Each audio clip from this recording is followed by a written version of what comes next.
Hello everyone, welcome to Civilized Age of Wonders 4. Deathwing the Destroyer has claimed his cataclysmic victory, and so it is time for the grand arena campaign of Rise from Ruin. And the victor, overwhelmingly, was Ikit Claw, the chief warlock engineer of Clan Scryer, and a great many other titles that he has. So this campaign, as mentioned, is a grand arena. We are going to a world with a bunch of other characters from a bunch of different places, and if I do say so myself, I cooked real hard with this list. Our enemies shall be vast and impressive. And this, of course, very large, 9 players, is a special realm. It is the best type of geography trait, continents. But this realm is blessed, brimming with primordial and celestial power. So we'll be using the celestial inhabitant traits, making it so celestial units are common, the crusader host infestations are common, and the ancient ziggurats, such as the ziggurats, are common. And of course, to lean into that even further, we're going with the blessed regions. The Archons of old have left their blessings in several locations on this realm's surface. Several handcrafted regions with blessed can appear on the surface. The Fountain of Creation can appear on the surface, and it's mutually exclusive with a few other things. The reason we're not changing the climate trait is because there are a few characters on my roster who have different climates they like. So I don't want to give them too much of a disadvantage. This realm, along with constructed ancient wonders, was simply wondrous in general. So there are more ancient wonders. I know, you're shocked. As it is overwhelmed with power. We're having more crystalline stuff. Where is that? I love playing with this just because it lets you have so much mana for starting the game off, and I am just lost. Here we go. Crystalline abundance. There are more mana resources. And as it is a blessed and ancient realm, we'll be playing with the city-states. The realm features unusually powerful free cities, which have grown into city-states of their own right with a pride to match. The free cities start with +5 population, Whispering Stone strength is reduced by 50%, and of course it's mutually exclusive with no free cities. Everyone on this roster is an invader to this world. So naturally, its own residents will have to deal with us one way or another. And to make this special, the request for Ikit, and or the Reavers, was so overwhelming that I've come up with a special modifier for this one. We're going to make this the very first anti-seal game. We'll be turning on the World Seals dormant, so you need more seal points to achieve victory. However, Ikit Claw cannot claim the World Seals. He can only win through military victory. My hope is that this creates some drama in the mid to late game where somebody has claimed a bunch of seals and I have to completely scrap my plans to go stop them. That is the hope. We will see how it all pans out. Hopefully this gives the AI something to do so they don't just stand around twiddling their thumbs. We'll find out though, together. I told you, a blessed realm. So much power. So we are going to turn off Allied Victory, we're going to turn off Magic Victory, and we're going to turn off Expansion. Well, okay, we'll leave. Just turn it off. And we'll have Slow Score Victory. Just in case I end up taking forever. And of course we are playing on a brutal difficulty, with all of the brutal things. I will be giving everyone, they all have one custom hero, they'll get that. And then I will modify their starting level based on how powerful I feel they are. It only goes up to 10. I wish it could go higher, but alas, it be what it be. So, Ikit Claw. We have faced Ikit Claw before. Culture, Reavers. And here he is. This is the old Ikit Claw. When I was young and didn't have as many mods. We tried, didn't we? But now, this is the new and improved Ikit Claw. leading clan Scryer, you may notice something's odd about Mr. Ikit Claw. We'll get to that when we get to that. Excuse me. Starts here. I was supposed to hit edit, not accept. And not delete, no. So, the Skaven are, of course, Ratkin. They live on the Under Empire. They are creatures of chaos, but have some sort of civilizational unity within them.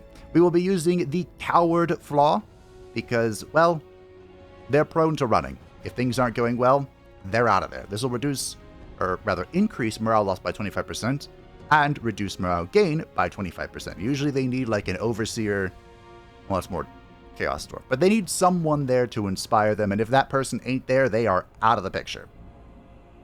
With those bonus points, we got Athletics, so we can move a little bit faster in combat.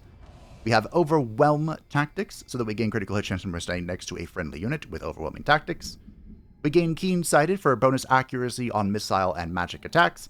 And of course, we have Underground Adaptation because the Skaven live underground.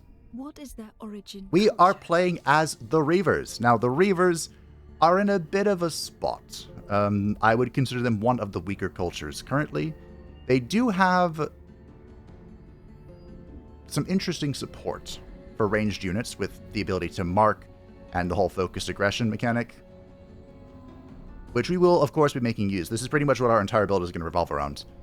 But they are prime for a rework, and we just don't know when they're getting it. You know? They'll get it when they get it. They are Materium Chaos faction, and they are canonically invaders to a world. So they have a few fun diplomatic penalties for that.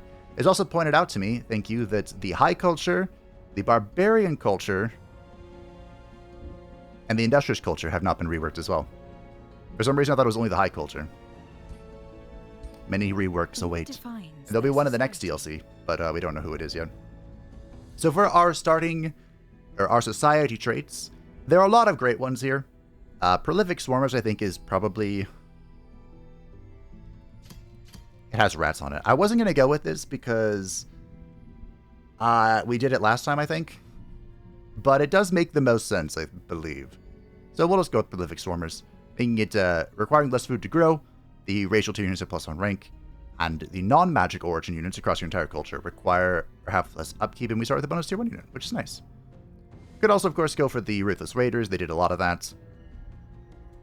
I suppose Merciless Slavers as well. I don't think Chosen Destroyers makes much sense for them. At one point, I even had them with Adept Settlers, but I'm like, eh. And, of course, we're going for Subterranean Society. Underground passages grant +2 Imperium, underground cities gain 20% increased food income, and the excavation of underground provinces has a chance of uncovering an additional resource node. Ikit Claw himself was not too concerned about the society of the Under Empire, but he's in a new place, a new world. He has to concern himself with it.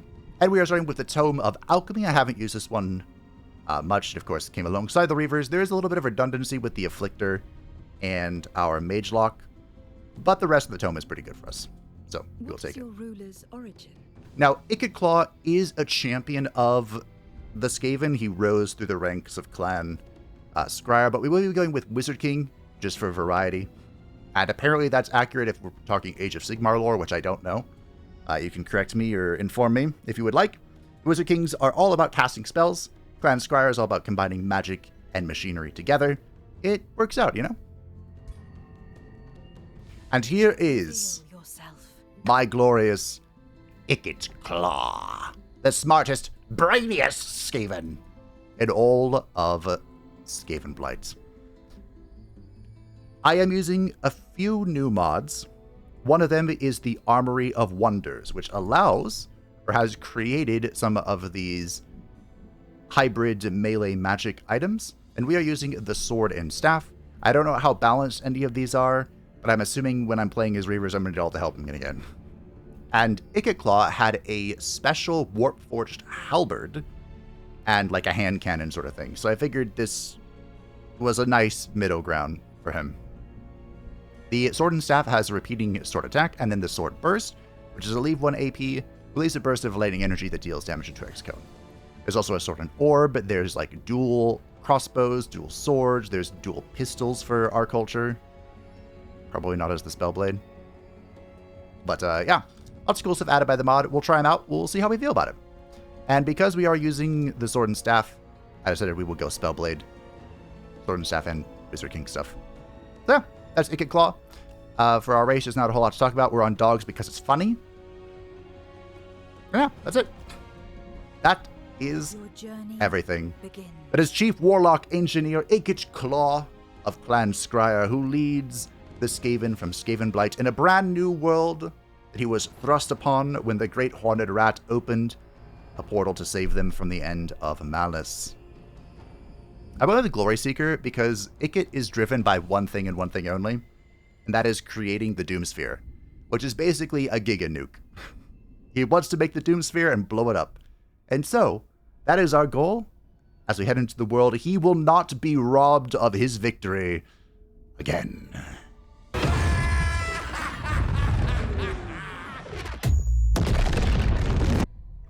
Welcome to the Blessed Realm. If you are as excited as I am for Ikit Claw's journey, why not like the video? And, subscribe if you aren't. We begin with suppressing barrage and disperse afflicting miasma. Now, as the Reavers, we'll go over what we begin with. We start with the Overseer. This is our support unit. I am of the opinion this is one of the better support units in the game. Patch Up heals for a ton. It does have a one range only, though, which things to consider, but it also has Subdue. So if we can immobilize, which our suppressing barrage can, freeze or stun a target, they can subdue them, which effectively removes them from the battle until this character is destroyed. When the character dies. Not a great shot, but that's okay. For focused aggression, I mentioned it briefly at the start, this is really what our culture is built around. This is the bread and butter. And the TLDR is that ranged, magical, and physical attacks deal 10% more damage per stack of marked on the target. And you can mark as well, but I believe our melee units can now apply mark. Yes, so melee attacks from our culture will apply marked, and then the ranged characters will benefit from it. So we really want to play into our tier 2 unit, the Magelock, and then I have a pivoting plan of greatness to lead into Ikit's mastery of both machine and magic. But here's our support unit, the Overseer. It's great that we began with one. The Mercenary was the game's first tier 1.5 unit, so this is slightly better than a normal tier 1 unit, but still not a tier 2 unit. And for that, it does cost a little bit more gold upkeep, which is fine, whatever. Otherwise, it is a standard polearm. And we have the Harrier, our tier 1 unit, which is a skirmisher and has the net that it can throw and immobilize people, which we can then use, subdue, to remove stuff. You see the strategy. And we are also unique in that our scouts have no combat efficacy whatsoever. They can just mark stuff. That's it. That's all they do. They just float around and look at the world through their mechanical eyeball. Now, we, as the Reavers, have the Mana Forge, so our mana building also provides a little bit of production, which is great. We'll get around to that. I always go workshop first. And we do have a unique resource, the War Supplies. The War Spoils, excuse me. These can be used for a number of things, but the most obvious one is getting a cannon, which there are Warplock cannons in Skaven arsenals. So not bad. I would love a ranged unit. I think we are getting another Mercenary, and then we'll get an Observer. Because we're on a Seals game where I can't get the Seals, we are going to have to find our enemies swiftly. Right quick. Right quick. Okay, cool. Glad we got all that chat. Also, I did make sure we are on...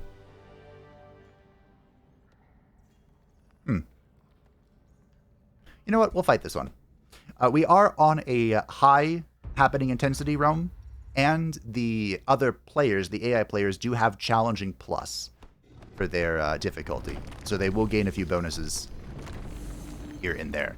Now, the AI, aside from getting Ikit almost killed, also managed to capture the Litharine Needler, which could be good for us since we don't have a proper ranged unit. And we probably won't for a while. So the way they did that most likely was by using the Harriers to immobilize it, and then getting the Overseer up there to subdue it. Okay. Hopefully this isn't one of those moments where I do worse than the AI, but it could be. I think we're just flanking here. There's the marked. Ikit's doing well. And I think you are just following through. I could do pushback, but there's not really a point. We just want to do damage here.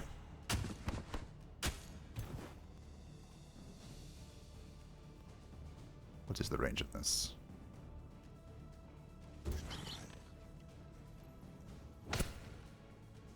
Okay, so it was immobilized for a single turn. This does do friendly fire. Good to know.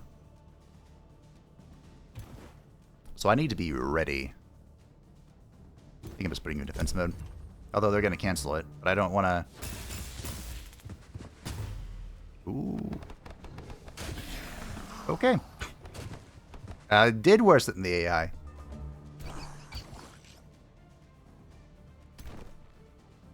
Okay.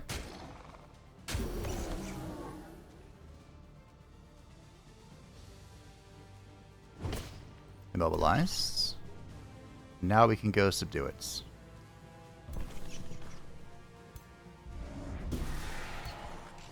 Perhaps I should have prioritized that. Maybe that's how the AI did better than me. Probably. That's okay though, it's just a Harrier.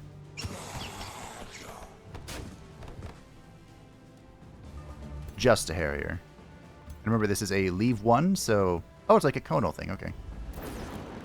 We'll blast him and smack him.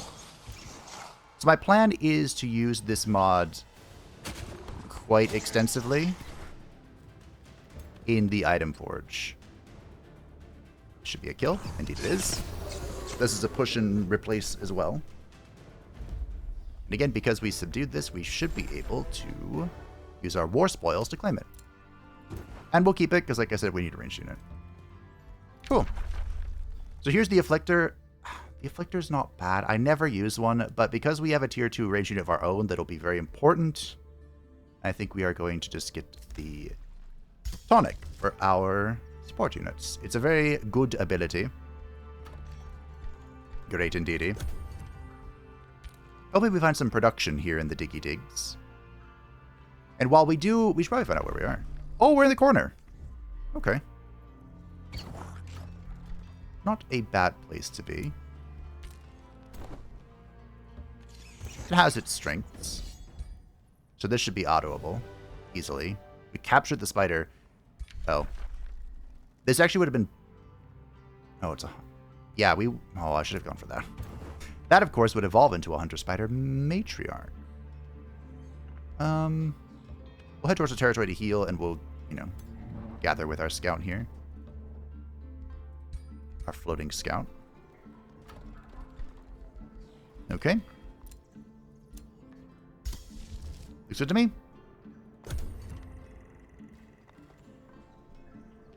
So with our... Oh, see? I was just about to mention this. With our culture, society trait, that's the word, we can get 2 nodes in a single province, and we got the Arcanium War. I think the Arcanium War was there, and this was the bonus. Now, claiming war... or getting war spoils, I believe comes from fighting free cities and other players. We'll work on a Harrier, and I guess we can go down here and make sure our corner is nice and secure. Which, I mean, there's something to clear, but besides that, it looks nice and secure. Boost. This needs a farm. I would love to have a farm. A farm would be great. We'll put a farm here. We can switch this later.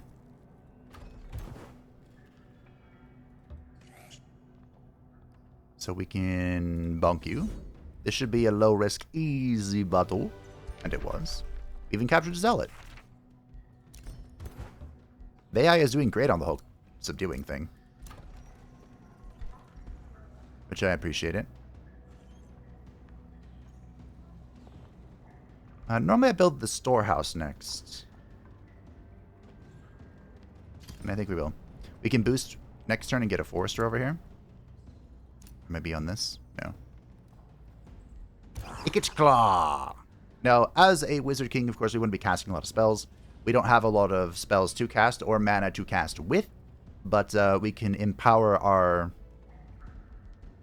well, empower ourselves when we cast spells. And there's nothing needed for the ritual, channeling ritual yet either. So... wait a minute.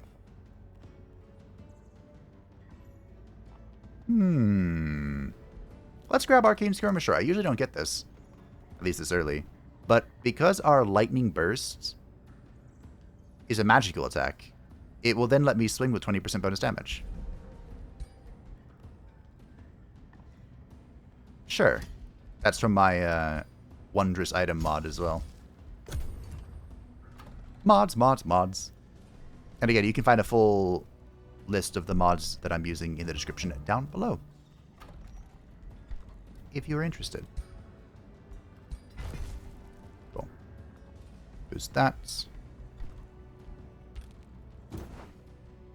We probably want to clear this now. Unfortunately, I don't have any war spoils. I didn't really think that through that hard, but we want to clear this before it evolves. Is this the damage? It is. Okay. Okay. See what we can do. I don't remember what turn it is that the AI, packs evolve. This appears to not have a cooldown, so that's good. But if we could get the Righteous Judge to be subdued, that would be funny. It is marked. The Mercenaries will also be useful against the Righteous Judge. In a way, all Skaven are mercenaries. They fight for their own interests, or the interests of their clan.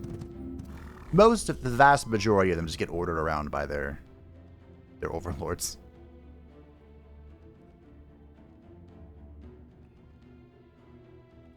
I mean, I could go in. This is an option. You are a repeating unit. We kind of want to wait until they come see me. We are going to take 20 damage here. But by being in defense mode, it was kind of okay-ish. I'm condemned. Yeah, these things are not very sturdy. Well.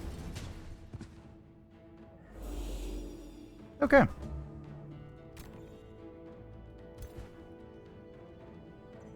%37% chance to immobilize is not ideal. But if I can immobilize it, that would be pretty spicy.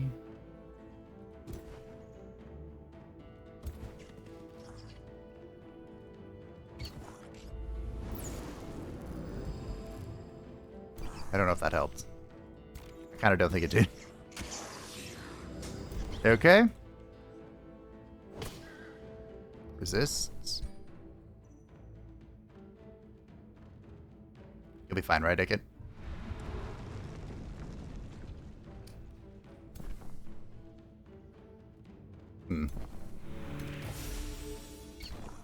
Alright, well.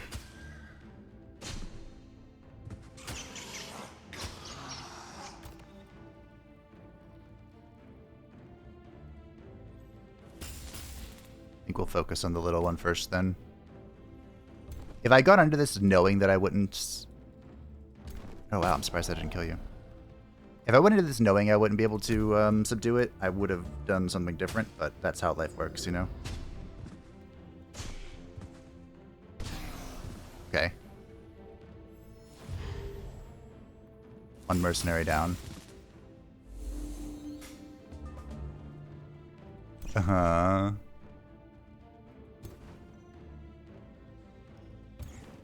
We stand alongside our Skaven ruler.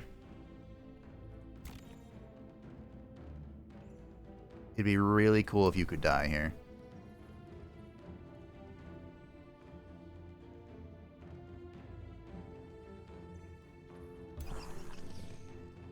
Really cool.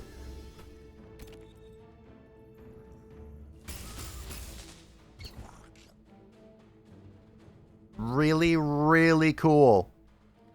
That doesn't do any damage.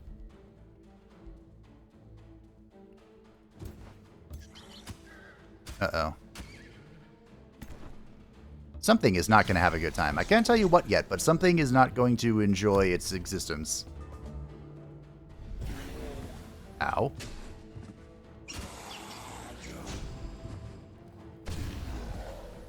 Okay.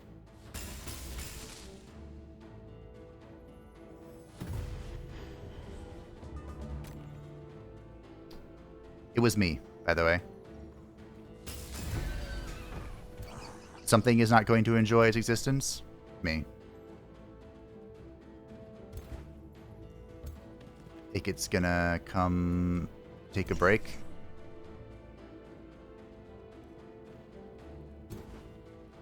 We both have defensive ward.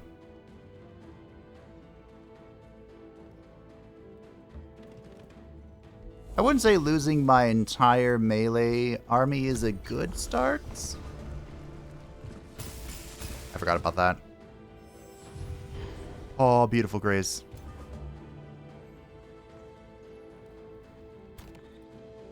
Wait, this might not be enough.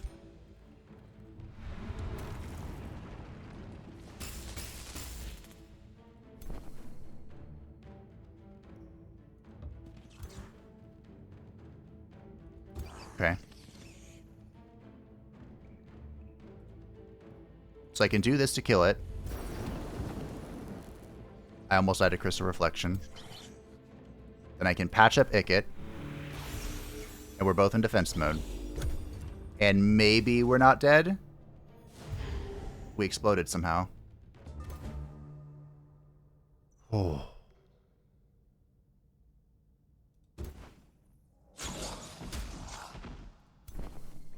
We're alive. Barely. Okay. See, I told you.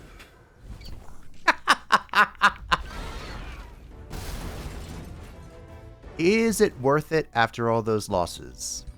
Debatable. I do like the Wind Barrier Ring, though. Okay, we have to rebuild the front line, but that's okay.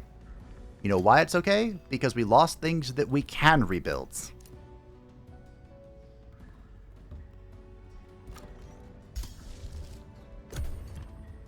The Righteous Judge was a much more difficult fight than I thought it was going to be. I mean, I knew it was going to be hard. There's the city over here. The Reavers... Oh, that's a bunch of freaking lightfish. The Reavers do not have a nearby free city of their culture because they are the invaders in canon. We need a mercenary.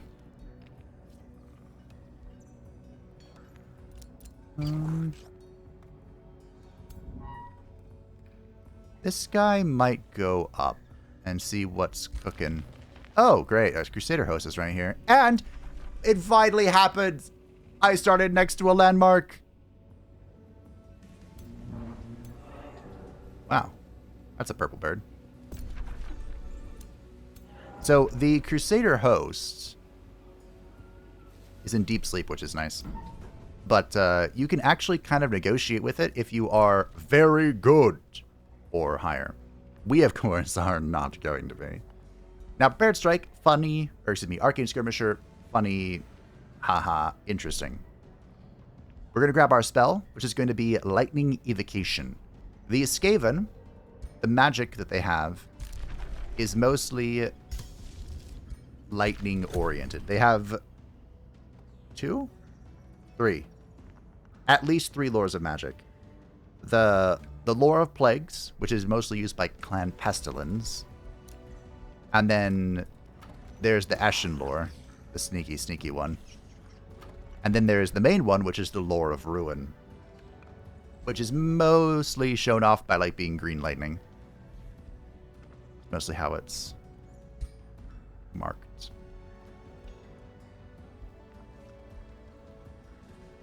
I think we want a quarry.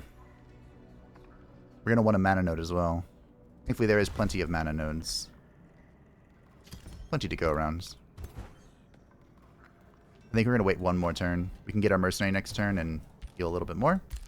I took some heavy damage. Now we are in the corner, which is fun. How much do we need for... We'll grab military engineering. 2 turns until we can get on a boat. I'm on a boat. Now, normally... Ooh, I think we take this. I was going to say, normally I wouldn't take the engraving focus this early, but we do have a non-cultural range unit just because we yoinked it. But the anti-magic tincture is very strong. It's a great support skill. Yes, we got that. Slow starts, but, you know, we're building our foundation. We are on normal world threats, because I don't like playing on high world threat. I think it really slows down the game. And I'm not the only one who struggles. The AI also struggles. Mana. You can call it cope, but this is as much for them as it is for me. Do we have a full stack yet? My goodness. Grab another Harrier, and then we'll get an Observer out and about. Mysterious Tonic is for our support units. This gives them Distribute Tonic, which is a free action that gives 2 random positive status effects and removes 1 negative status effect. I believe it used to be 1 and 1, so it did get a slight buff since the last time I played. It has been a hot minute since I played the Reavers.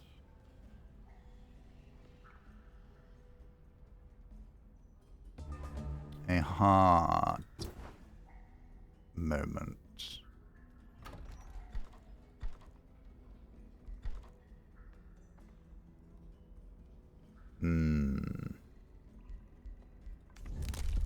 Okay, we can swim now. Which is nice. I think we'll go over here and clear this. I'm going to have my observer come do observing things. I think we'll just wait. Probably going to tier 2 next turn. Which, if I'm going tier 2, do I want this Harrier? You want this? Sure, we'll get the Harrier. Maybe it'll be useful for something. Unlikely, but you never know, maybe. Mayhaps. Refinery is good, but better later. Designate target. You know what we'll take? That's a Reaver spell. A Reaver combat spell, perhaps most importantly. Boost. I kind of need mana. I kind of need gold. I kind of need research. Who am I kidding? I need everything. Alright, tier 2 is cleared. Keep it up. And we're doing this this fight with 5, which is fine, assuming the light fish don't get me killed. I think for now our little Lithuanian friend is going to be critical.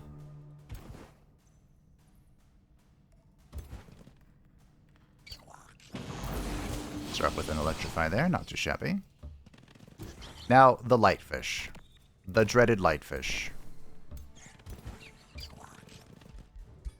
The problem with the Lightfish is that it is complete RNG on whether this fight sucks or whether this fight is just kind of okay. Can I cleanse Domination? Oh, that's not good.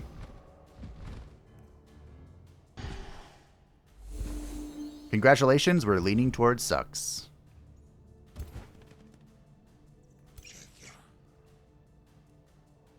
These are all going to be marked. That's fine.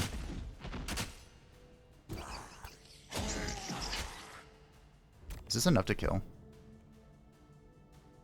It's so close. Cool.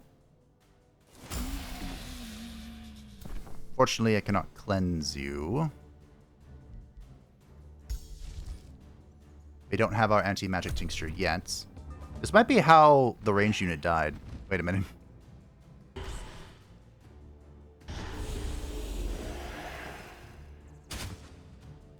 I just recruited that. Could we not? 2. Okay. Here's the anti-magic tincture. Oh, look, we got strengthened. That's nice. I could try and immobilize it.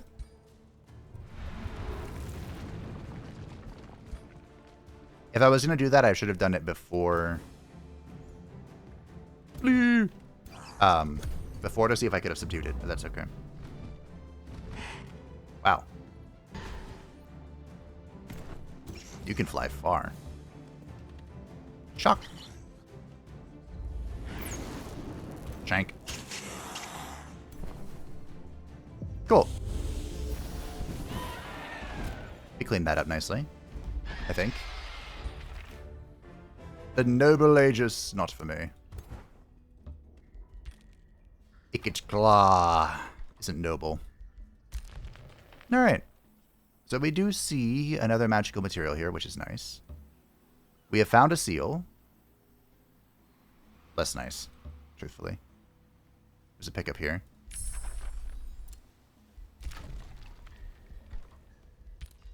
Arcanium ore acquired. I've gotten a magical material. Unfortunately, it's not a great effect, but that's okay. It's the one I have. The Call of Chaos, huh? That could be interesting, because we're right... You know, there's a bunch of these Crusader hosts. Something to consider, I think. We are tier 2, so we're going to begin building the Mage Lock. Are we? Oh, yes, another mod I have. I don't remember what it's called. Like, again, in the description. But in the Throne City, it allows you to build an artifact refinery, so you can build a building that gives you binding essence per turn, so you can use the item forge more. I figured that was important for a Skaven playthrough. Want that for sure. We'll get the Harrier to fulfill our stack. Cool. And then we'll... Oh, Mika? Then we'll get an Observer to start roaming around, and then we'll start building the Mage Lock, which will be a critical part of our build. What is this? Huh. Okay. I'm struggling to see why we died, but that's okay. Oops. That's such a good heal. I'm assuming the heal only gets better. That was everything, right? Yeah. With the champion rank.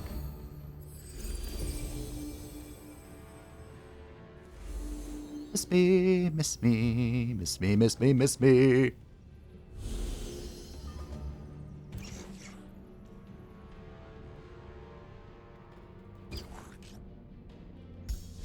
Okay, so I don't have that spell.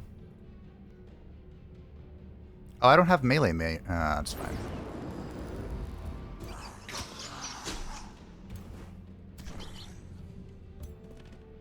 Could move him.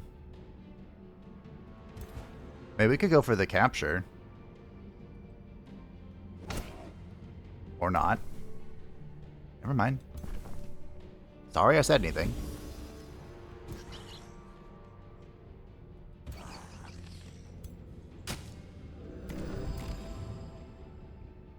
Ah, Grace, my archenemy. So even though the Lithrine Crystal isn't benefiting from the bonus damage of Focus Aggression, it is still benefiting from the marks, increasing its chance to hit on this unit.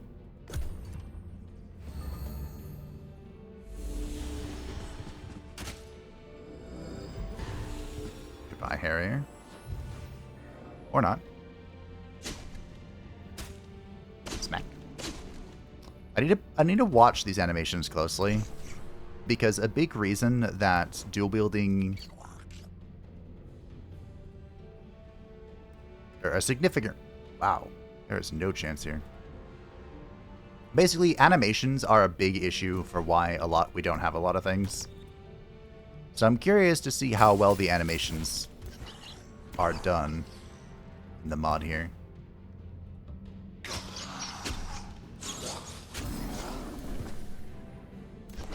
I might need to go down the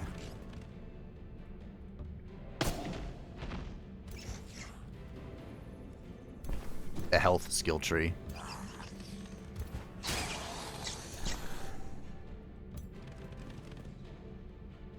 For Ikit. It's on the right side, which I usually don't do for the Spellblade, but we are having a time of it.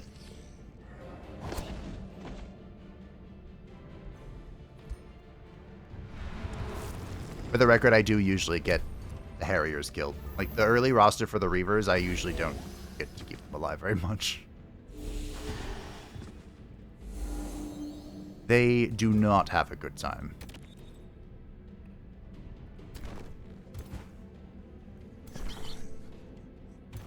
Okay, Patch-Up is back. And it's probably being used on Ikit, if I had to guess.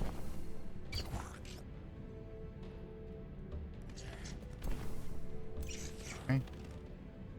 Even Skaven Lords can break and run. I'm not sure if there is really such a thing as a brave Skaven. Like maybe the Council Guard.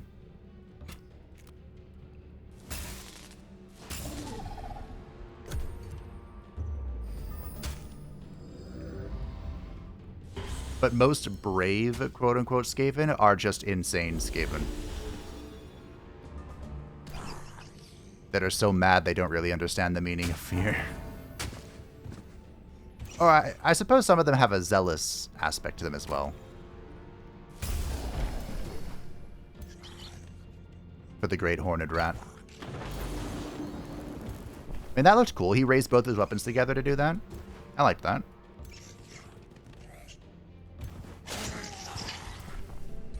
That was a good animation. Alright. -1 Harrier. Ah, shucks, it was the new one. Well, what's it meant to do?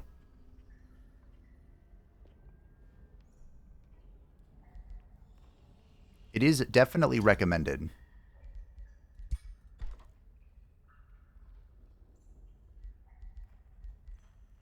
Ooh. It is definitely recommended to get a Tome unit that provides as a frontline, or acts as a frontline.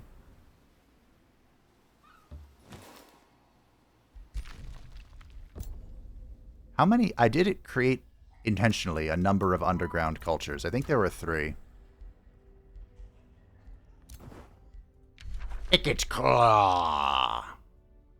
So, both Chaos and Astral fit for the Skaven. As mentioned, they are creatures of Chaos. I guess we'll grab Initiative Chaos because we haven't. And 10% crit to the army is pretty spicy. I am an enjoyer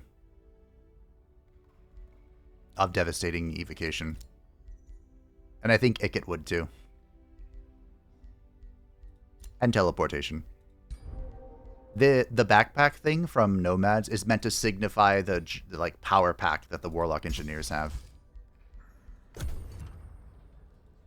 That was the closest I could get. I feel like I did an okay job, honestly, with working with what I got. I feel like this is okay. Maybe not great. And we met... how concerned am I that you're this close? We have met our first opponent. The Halflings are here. Greetings, Chief Warlock, Engineer Ikit Claw. May wisdom guide your path in this realm. So this is Mayor Gubbin. I went back deep for this one. This is the Halfling Mayor of Rivervale in EverQuest. Mayor Gubbin is the wealthiest halfling to have ever lived, and all of that wealth was acquired in an undisclosed method during his time adventuring as a rogue. Some say that he stole a pot of endless gold while traveling with Antonius Bale III. Others say that he found a chicken that lays golden eggs. There are only 2 aspects that everyone can agree upon when it comes to the mayor's vast wealth. First, Mayor Gubbin used his wealth to transform the struggling and isolated economy of Rivervale into a thriving and well-connected trade hub like Kinos or Freeport. Secondly, there will be no end of trouble from the fairy folk, and the halflings' abrupt arrival in this new realm is only the beginning. Perhaps Gubbin can once again come out on top in this totally unforeseeable predicament.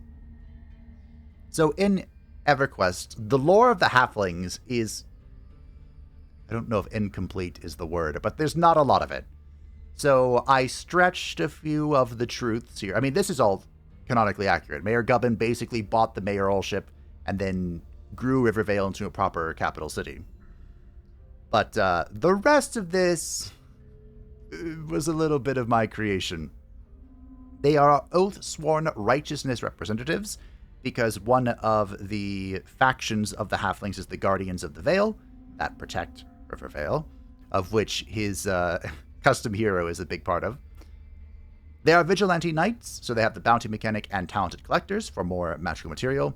They are careless, because, they're halflings. They have quick reflexes, they are resilient, and they have ceaseless cacophony. There are kind of two sides to the ceaseless cacophony in this campaign. One is what was intended. It came with the insects. They're kind of like chittering, hive mind, sort of thing. The other end is just someone who talks to you nonstop. They don't shut up, and that is the halfling. He himself is a protective sage, so he likes empires that have summoned units. He likes empires with vassals. He dislikes empires with a larger domain. He dislikes empires that start wars. He favors treaties. All wars must be justified. He likes to explore, and he likes to expand. We, of course, don't care about the halflings, except for how to blow them up. There are halflings in Warhammer as well. And, well, they died. Actually, the Moot, the halfling city, was the final civilized location in the world in the end times. So maybe, maybe Mayor Gubbin has something going on as well. We definitely want the Alchemist lab down as soon as possible. And I wouldn't mind the Reaver Manufactorum. We're going to need a lot of production. Like an annoying amount of production.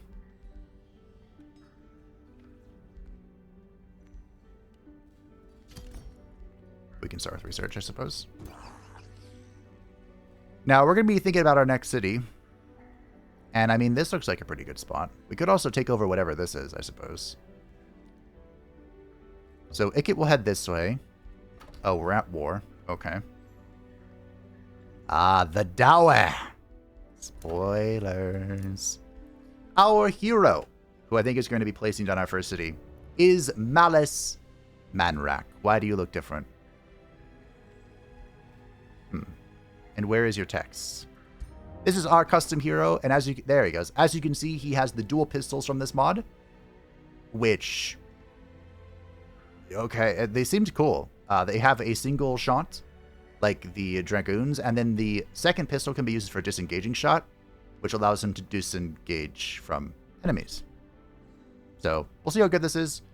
Otherwise, just like Mr. Ikit Claw, he has a Warpforged halberd and a backpack.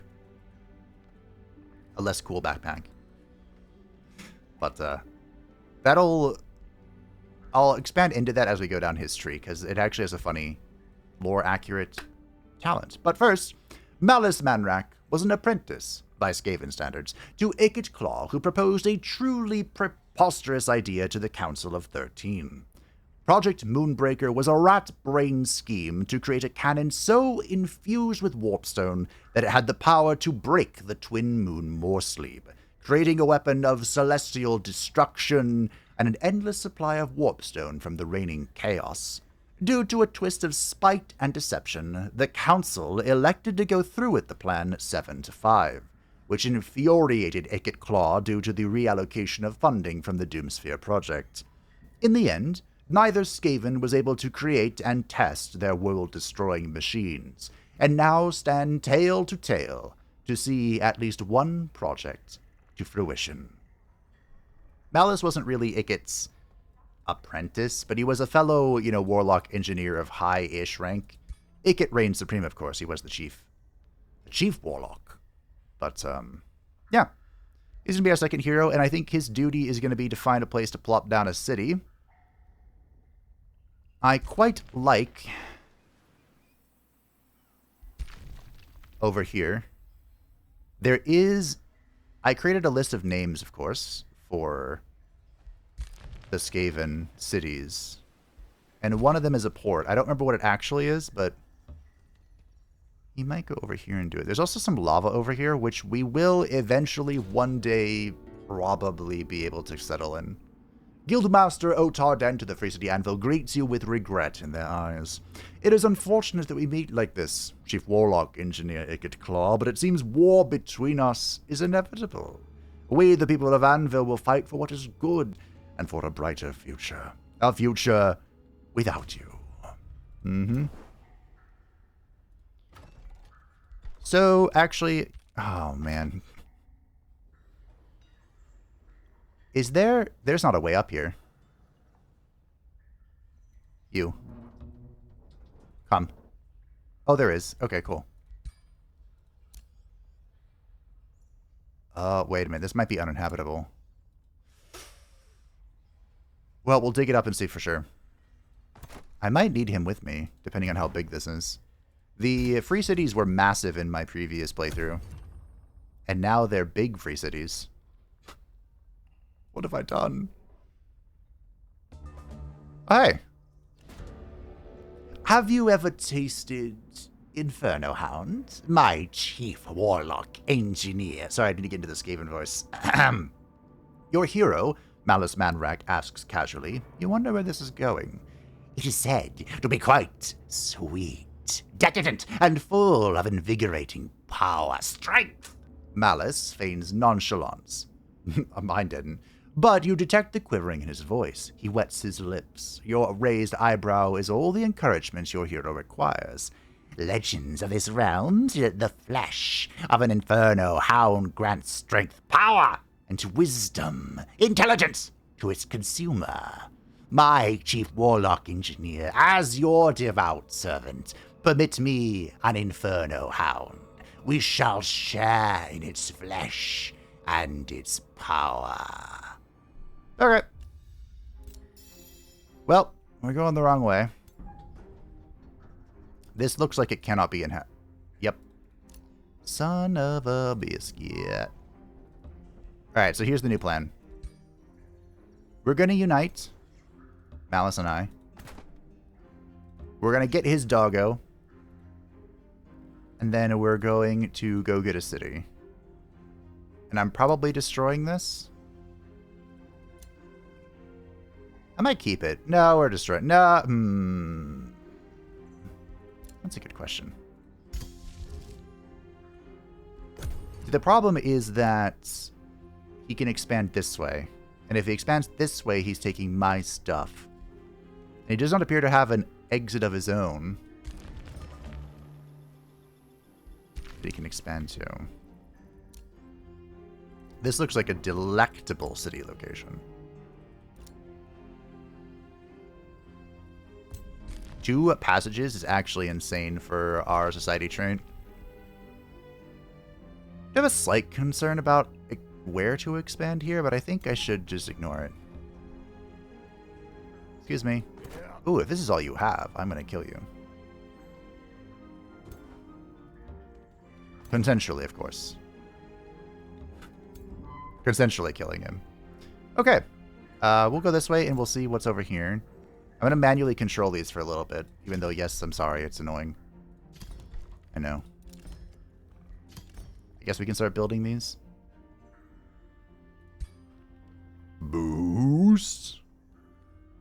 I think we're looking for another farm. I mean, I would love to start getting nodes and stuff. Oh, I need to clear that too. Okay. I think the tavern is next on the agenda. Yeah. So, in fact, we're going to cancel this and get the tavern going. Cool. Designate target is in. We have 1 more spell to cast, and we'll grab the... Wait.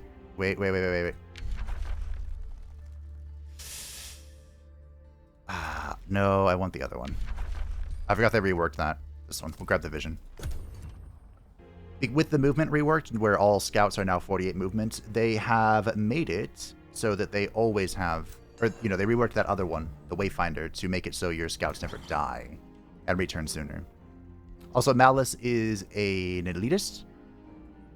You could, I believe the intentional phrasing of elitist is that they want to fight alongside and protect the ruler. However, that is, of course, not...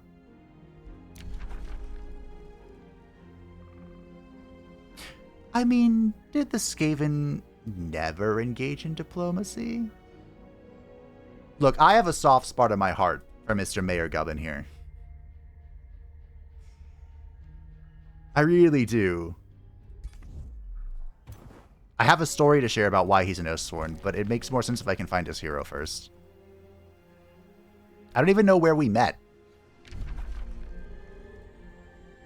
Oh, it's fine. As I was saying, when it comes to elitists, like, I think the intention is that we'll fight this as a quest.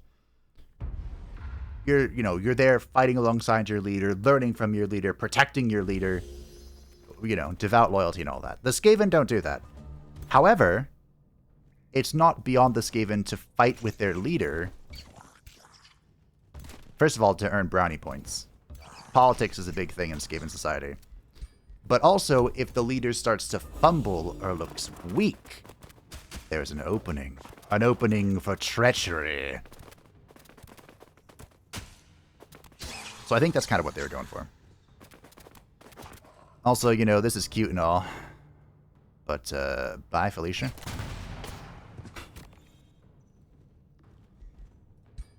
Kaboom!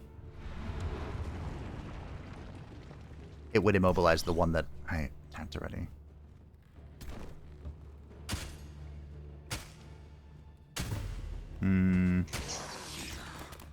Whatever, we'll kill it. There you go. Kaboom. Does it not work that way? 66% chance? Nice. See, now it would be good if I could do it, but here we are. So I could use the channeling ritual in order to cast a second spell. That's the Wizard King thing. But, we're not going to do that.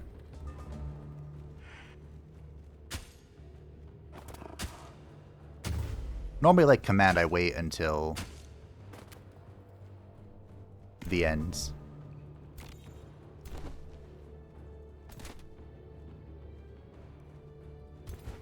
You thought you were cute getting past me, huh? Our critting, we have two sources of crit right now, actually, thanks to Ikit. His Initiative Chaos and... What is a spicy meatball? Initiative Chaos and Overwhelming Tactics. I think I'm just going to shoot this one. That looked a little funkier. But is that a bad thing? I think we're healing good here.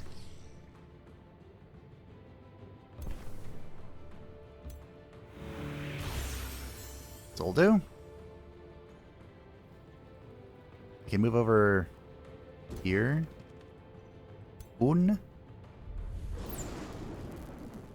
Da. What? I'm hoping to get down to one model if we can here. Cool. So there's a tome that makes a lot of sense for any... Excuse me. I guess we could talk about those when I get my next tome. Yeah, I'll wait until we get the next one. Because its context will make a bunch of sense. Then, not now while I'm just killing an Inferno Hound. At last, the flesh meat of the Inferno Hound is mine. Mine! Malice Manrak grins, baring his teeth voraciously. After gathering a broad selection of powders and tonics, your hero ceremoniously proceeds to prepare the meat of the Inferno Hound in his quarters. A sordid odor soon permeates your abode. As your courtiers gather in protest, Malice re-emerges triumphantly, chewing on what looks to be a braised haunch of the Inferno Hound. He exhumes newfound strength. I can already feel its power surging through my veins. Blood! I am become your weapon cannon, Chief Warlock Engineer. Wield me. So we can give a taste and Ikit can get a level. We could teach this guy the Spiritbreaker aura, which doesn't matter. We could get a little bit of gold. Or I can give his stack XP. I'm going to take it. That's the Skaven thing to do. You can't indulge in power alone. Teleport! Now, of course, we're doing this for this. The arc fire bursts. Mr. Malice. So, the thing I mentioned earlier, he has... Oh, I can't remember what it's called now. But his little backpack can generate, like, a cloud of miasma. And I never take miasma shot. So... why not? You know? There's no time quite like the present. I think I'll take Sniper Shot. And we'll grab miasma from here. And then it will probably be culling, because we have marked and electrified, and we'll have a whole bunch of stuff. Okay. You're going over here. You're going to go figure out what's cooking. It looks like lava's cooking, which we don't like right now. We're going to go see if there's any way. There is a way up. Okay, I can take you. Cool. Do we want to go up or do we want to stay down? Go up. Cool. Fantastic. That does make the placement of this third city a little awkward. But, like, we could put it here. It is on a node. I don't like expanding on nodes. I don't believe we have to expand underground.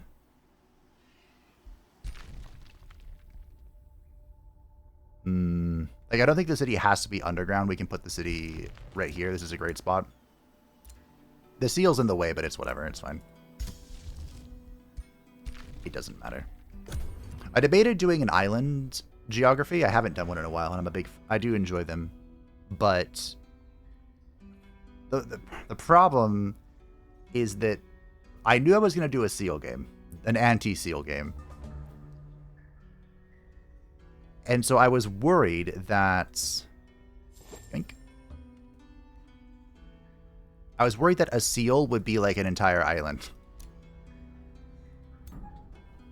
That concern had crossed my mind. Okay, so there is a shite load of lava here.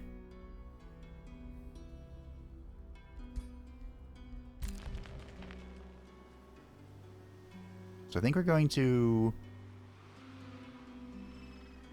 We'll expand this way. Is this a mountain range? There's a lot of farms here. Somebody's here. Is this Mayor Gubbin? I don't know. We can auto-explore. City structures cost less gold. How close are we to founding a city? Not that close. Okay. So I think we're going to run towards Anvil. We'll bonk this. We'll fight Anvil. We should have our Mage Lock soon. We might be able to boost it this turn, in fact. Indeed.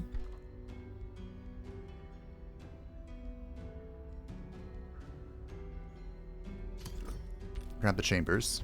My wizard tower.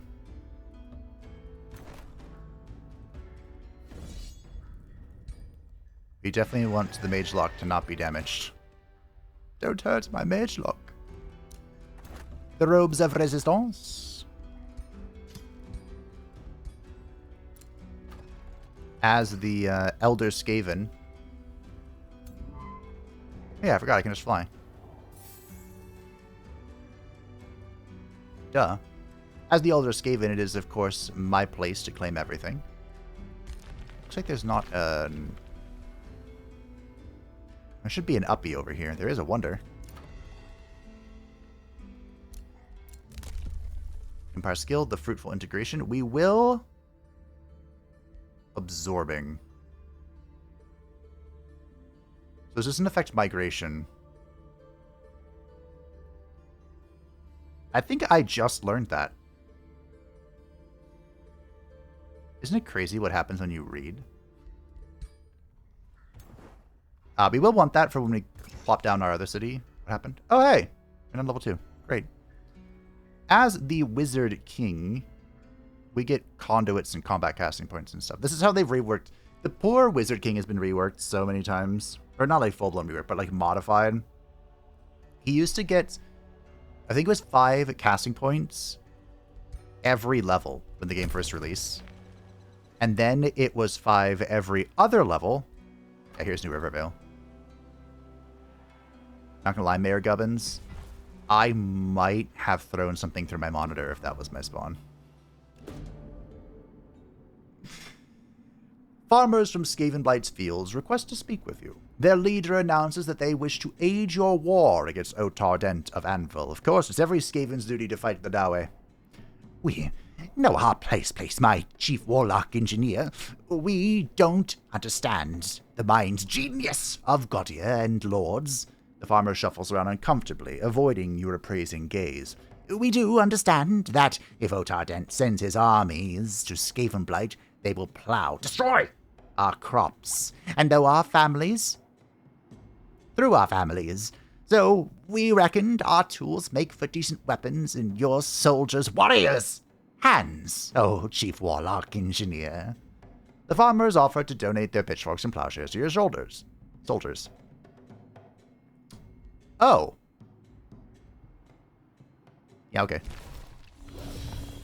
This is our tier 3 unit, the Dragoon.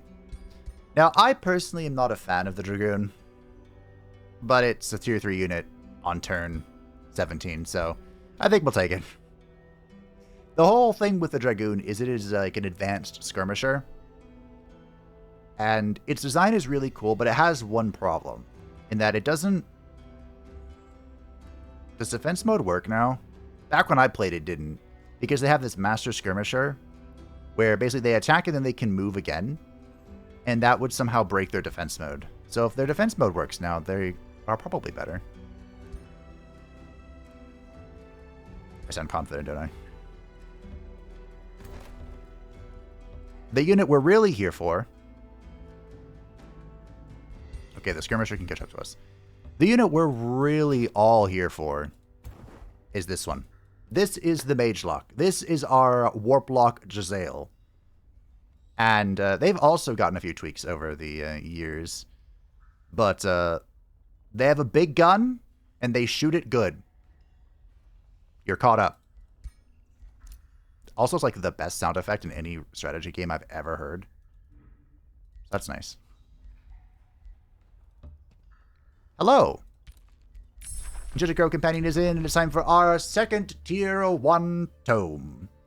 Now, when playing as the Skaven, in any capacity, any clan, any whatever, it makes a lot of sense to go for the Tome of the Horde. Because Spawnkin gives them more models, and they're more evasive, the heroes anyway, but it gives them more models from more damage, and the Skaven are all about swarming. So, you know, this makes a lot of sense. I personally don't mind Spawnkin, but because I have a mod where it turns off Spawnkin, I don't think it would give me more models to begin with. Because it gives you more models, it makes you smaller, which is fine for my culture, but other cultures it drives me insane. So that's one reason we're not going for it. The other reason is because Clan Scryer fused machine and magic. And well, the lore of ruin calls for us all. Just as you may effectively utilize the protective potential of magic, it follows that you can employ it in a more devastating fashion in order to visit harm onto your foes. The thunder and the fury of the skies is at your disposal if you prove yourself worthy. Its tempestuous, destructive force is a perfect tool for blasting apart your enemies. Indeed it is, Larissa Mirabilis. We pretty much just want the lightning spells. We don't care for the summon. We just want Fulmination and then Lightning Blades and the other thing. Oh, we can use an Invoker as well, I suppose. Lightning Torrent's good. Lightning Focus, that's what I was thinking of. The Invoker's okay. Our tier 2 range is really contested by the Mage Lock. Like, we really just want a Legion of Mage Locks. But, you know. We'll see what we can do. I was hoping that was a bigger wonder. That's what it is. Hello! We do start with the siege guns, which is fun. We shall raid the city. Learn to bind the walls. We also have a third siege project, which is nice. Wait, does that mean we get 5? Ooh, we get 5 siege projects. I forgot about that. I shouldn't have pressed that button. But now I can build roads. We all know how much I love roads. We all know. Tier 2 Wizard Tower, which is nice. We don't need the summoning aspect of it, but we want it. We needs it.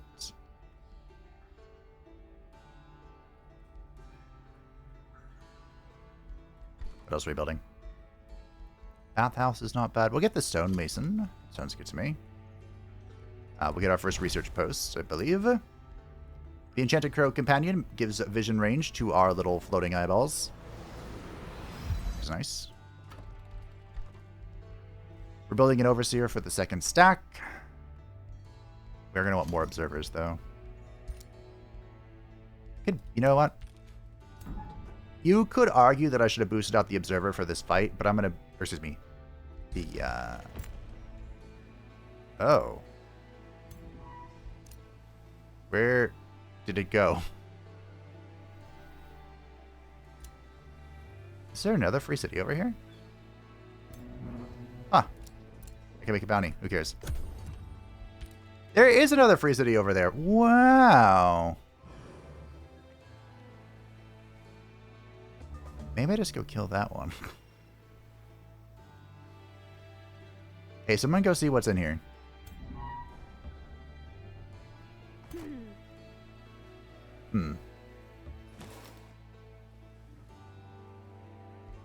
I don't know why these free cities are so weak. I mean, I wanted them to be a little weak, but I didn't want them to be like, I have 4 citizens weak. Well, I guess these are our 3 cities then. This isn't a great city, TBH, but it's not awful. Also, I can get value. That one trait that I usually don't get value from. Okay. Oh, good. What's it called? Metropolitan Society. You usually don't get value from that. But we will today. Well, in this series. When a great world tree has sufficiently matured, it shoots its seeds off into the astral sea towards new worlds. World trees do not reproduce on their own worlds. Instead, they spread their seeds on distant realms. Should a world seed find a barren world, it will eventually make it fertile and inhabitable. However, a world seed finding a lush world will stir the trees and plants that were already there. Fragments of the shattered world have crashed in every forest, causing them to spread and grow hostile towards your armies. So forests are now going to grow. Grasping Vines are active in combat, which every 2 turns, all units have a 50% chance to become immobilized, which is annoying, but may also work out for me, we'll see. And units on forest provinces suffer from the Living Forest, which kills them slowly. Alright. Well, it's a shame I didn't make anyone a duelist.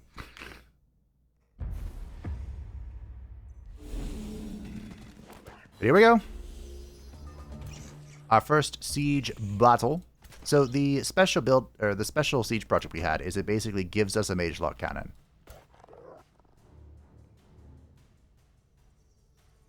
Let's see how greedy I can get here. Oh, it is beautiful.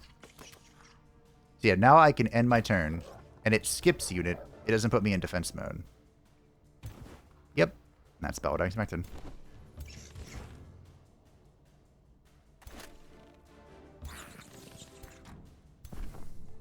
Okay. Wouldn't they have the most frontline in the world?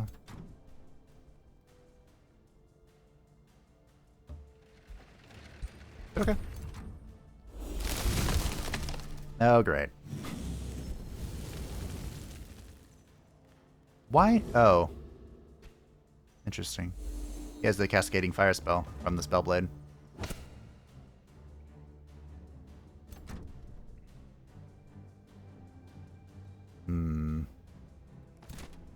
How do I want to kaboom you? Boop. Ah, the sounds.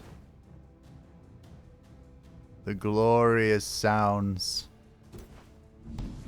Hello. How's it going?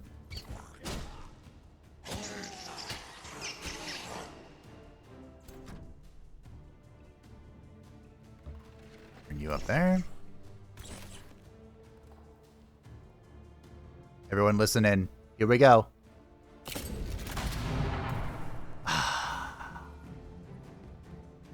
It brings me joy every time. Well, I guess I could just cleanse this, couldn't I? I can try to cleanse it.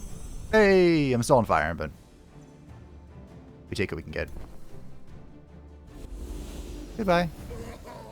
Now let's see. Is the bug actually fixed?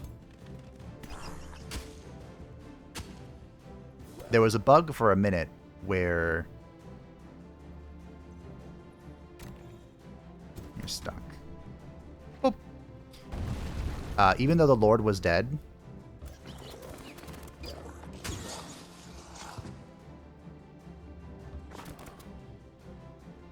they could still cast spells, the Free City Lords. So we'll see if that's still worked. Oh, okay. One of them is already mobilized.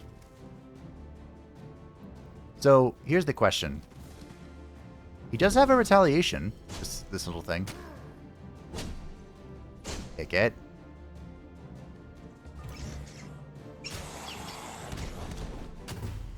Okay, it's not gonna die. Oh. Alrighty. So if these things weren't immobilized, they could move. Well, I can still take the shot. Do not friendly fire. Take him! Grace, I'll take it.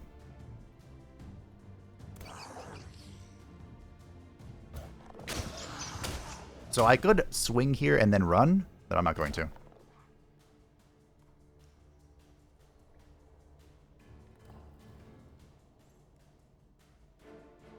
I'm going to come up here for support, I think. It's so weird not playing around caltrops. Ah, I love the sound effects. I mean, I might as well. The cannon's immobilized anyway. Do I have the shot? I don't. Look! Ah! Well. Oh, I have it here. Nice. As much as I love playing around the... rude. The sound effects of the, the mage lock guns. I actually don't really care for the cannons. Maybe I'll try and change that around this time. Because warp lock cannons are a big deal in the Skaven artillery. I mean, they tried to make a giant one to shoot down the freaking moon. So... Really? You went for the skirmisher. Yeah, okay. Good job, I guess. Glaive of the Assassin. I might use that for a little bit on Ikit. Alright, we're going to migrate this to Clan Scryer.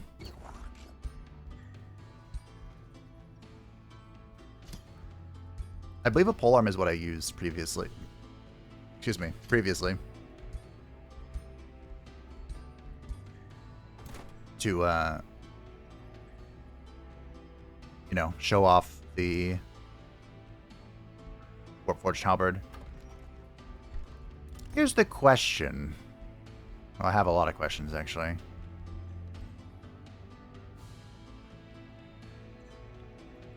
guess we'll start with the bathhouse. Or mage locks. Here's the question. Should I get ready to build the city here, or should I go after this as a city? I kind of want it all. What they say about rats with too big of an appetite, though.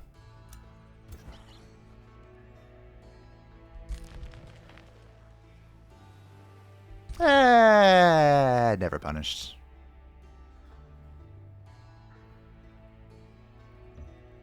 Yeah, never punished.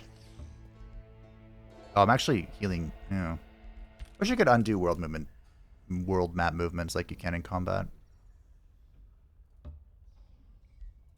Okay, we'll open this. I appreciate you locating this for me, so we'll have you auto now. Fulmination is in. I do like lightning torrents. It would be fun to have a world map spell, but I also want this. I'm just a modern woman who wants it all. A loving husband, a family, and to join the dark crusade of the night. This is Malice, who I think is going to follow his master Ikit Claw as an initiative chaos. For pretty much the same reason, it gives crit to the team. And Ranger 1 and Foraging Training. Remains of the Dowie. We have met the apprehensive Sunspire. These are right over us. Why are you a Celestial? That's not what they're called.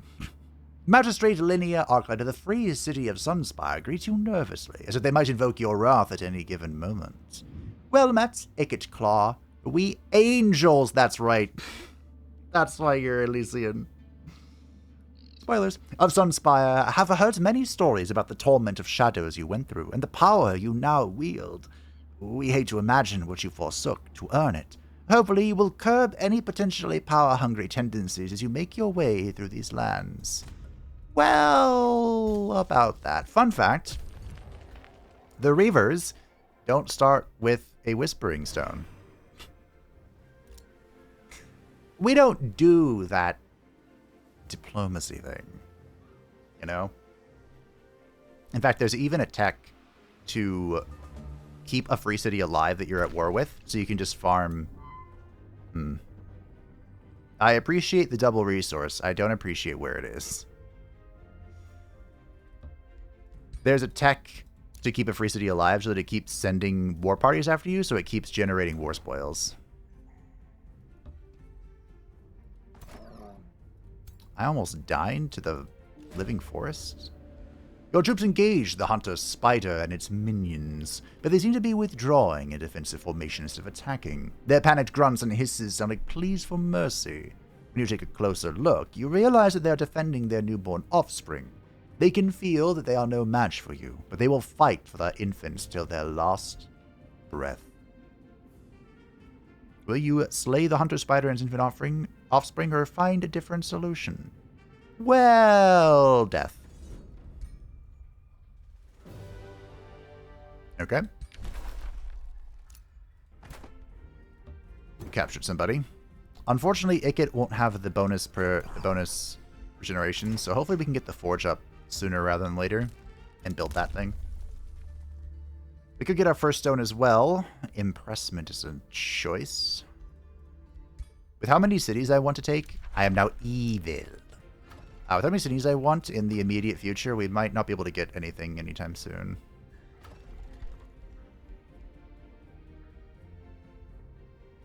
We're 3 pop away from boosting this, okay. Alright. Go, my little floating eyeballs, go. The Levy of Industry. Oh. Does that mean this is the new... Yeah, this is the new broken one. You probably need nature to restore it. You have 1 nature. It's gonna be from alchemy.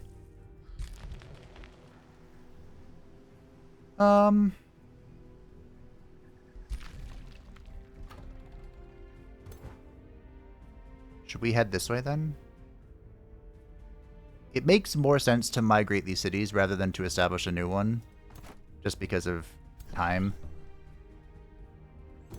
Uh-oh. Ruh-roh. Thankfully he's not going to die anymore, but ruh-roh. Once I find a way out here with this guy, I will have him auto-explore. This should be a good city spot. Okay. Uh-oh. It's a big angry dark city. Another Crusader host. Ooh. Landmark of the Undead. The Skaven didn't really have undead.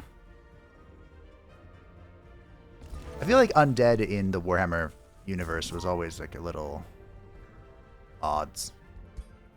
Like it's vampires, basically. I mean, there are Tomb Kings. They're gonna need to take a turn to heal, probably. Preferably on a tile that doesn't say Mushroom Forests.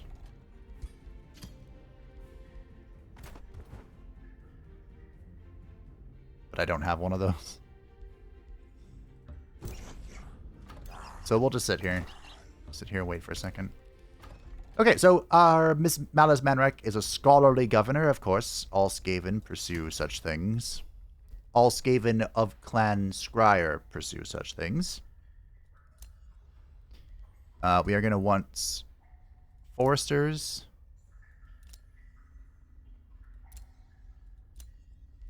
The game couldn't help itself.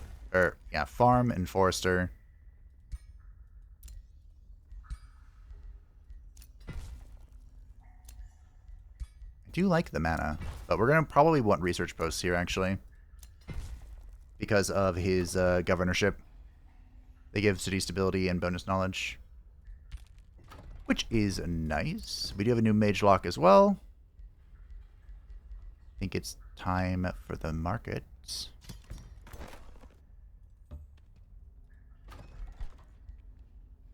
We're really missing Frontline. Like, that's really what we're lacking. The Tome of Artificing is great with Reavers, because the Iron Golems can hold. They can mostly hold, anyway. Ikit Claw! Who's a melee mage?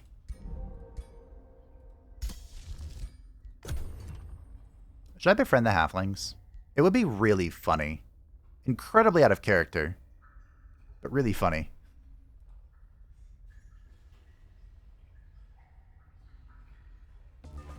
There is, I regret to inform you, a necromancer in this campaign.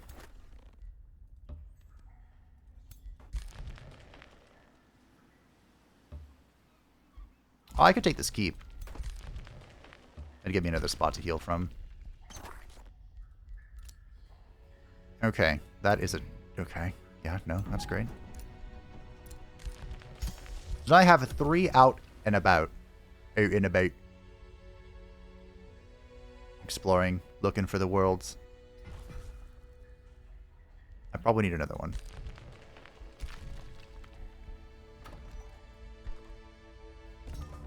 In fact, I probably need several more. Given that bad things. You know?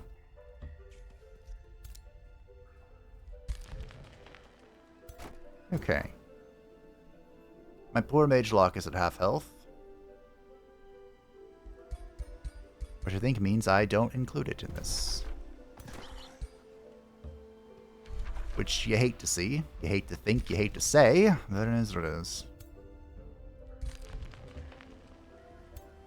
Okay, let's go. As you approach the smoking ruins of a once proud castle, you notice a faded sigil above the charred gate. Through the ages, this keep has been home to many beasts and vagabonds, leaving it in ruins. You smell smoke as you enter the gate. A red glow illuminates the corridors close to the courtyard where cackling laughter and fearful screaming can be heard. There you see the dancing shadows of a pyromancer and her followers. They are setting several pyres ablaze, to which frightened animals are tied. It seems as though a band of pyromaniacs have claimed this heap of stone and are now spending their time setting captured wildlife ablaze. Attack! Oh, okay. Alrighty. I mean, you know, the Skaven, I don't think they particularly cared about animal cruelty. Wait. No, they didn't. I had to think about that for a second. But, the Skaven, I suppose they can specifically blame this on Clan Molder, were known to experiment upon each other and their fellow rats to create monstrosities. So the Tome of Devastation would also be very lore accurate. Oh. Did they get immobilized at all? They did, okay. The little baby wyverns got buffed. And then... They got buffed, and then they slightly nerfed the buff. Boom! Headshot! That didn't sound anywhere near as cool. Main. My day is ruined. Alright, Ikit. This isn't where you belong, Ikit. I am aware. You're aware. But just know that you're in the fight.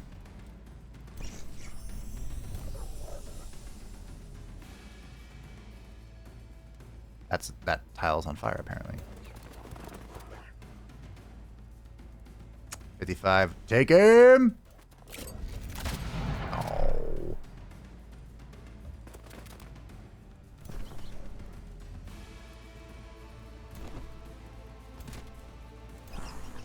Boo. I have elimination now, don't I? Oh. So if we go down the Wizard King tree, I can buff some... I can make it so Ikit gets buffed every time that we cast a spell. Which is probably what we're going to end up doing.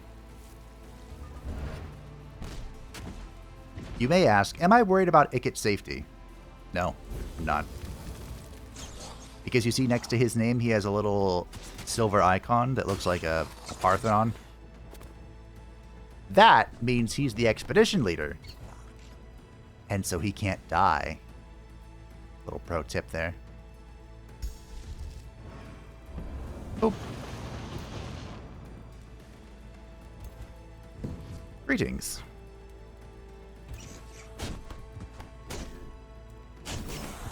Look at Ikit teleporting in with his Warp Forged halberd. That's not really how Ikit plays, but he could play like that. If you can invent a nuke, why wouldn't you be able to invent a teleporter pack? Once again, you're still stuck.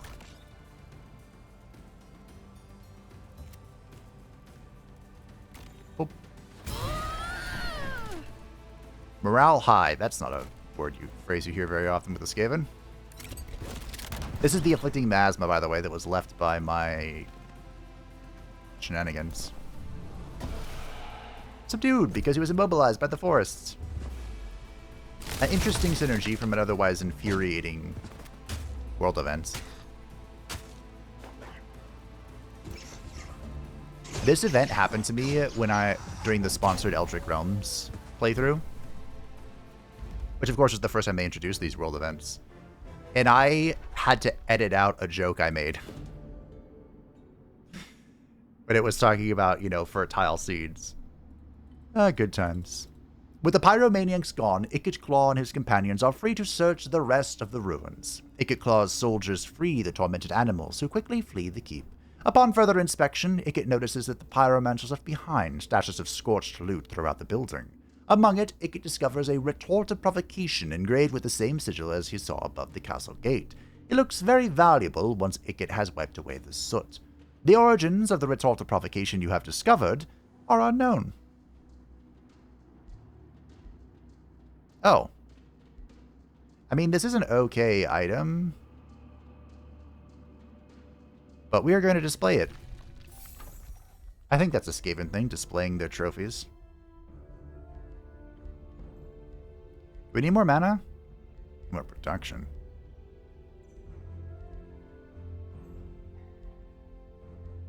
We need a tavern as well.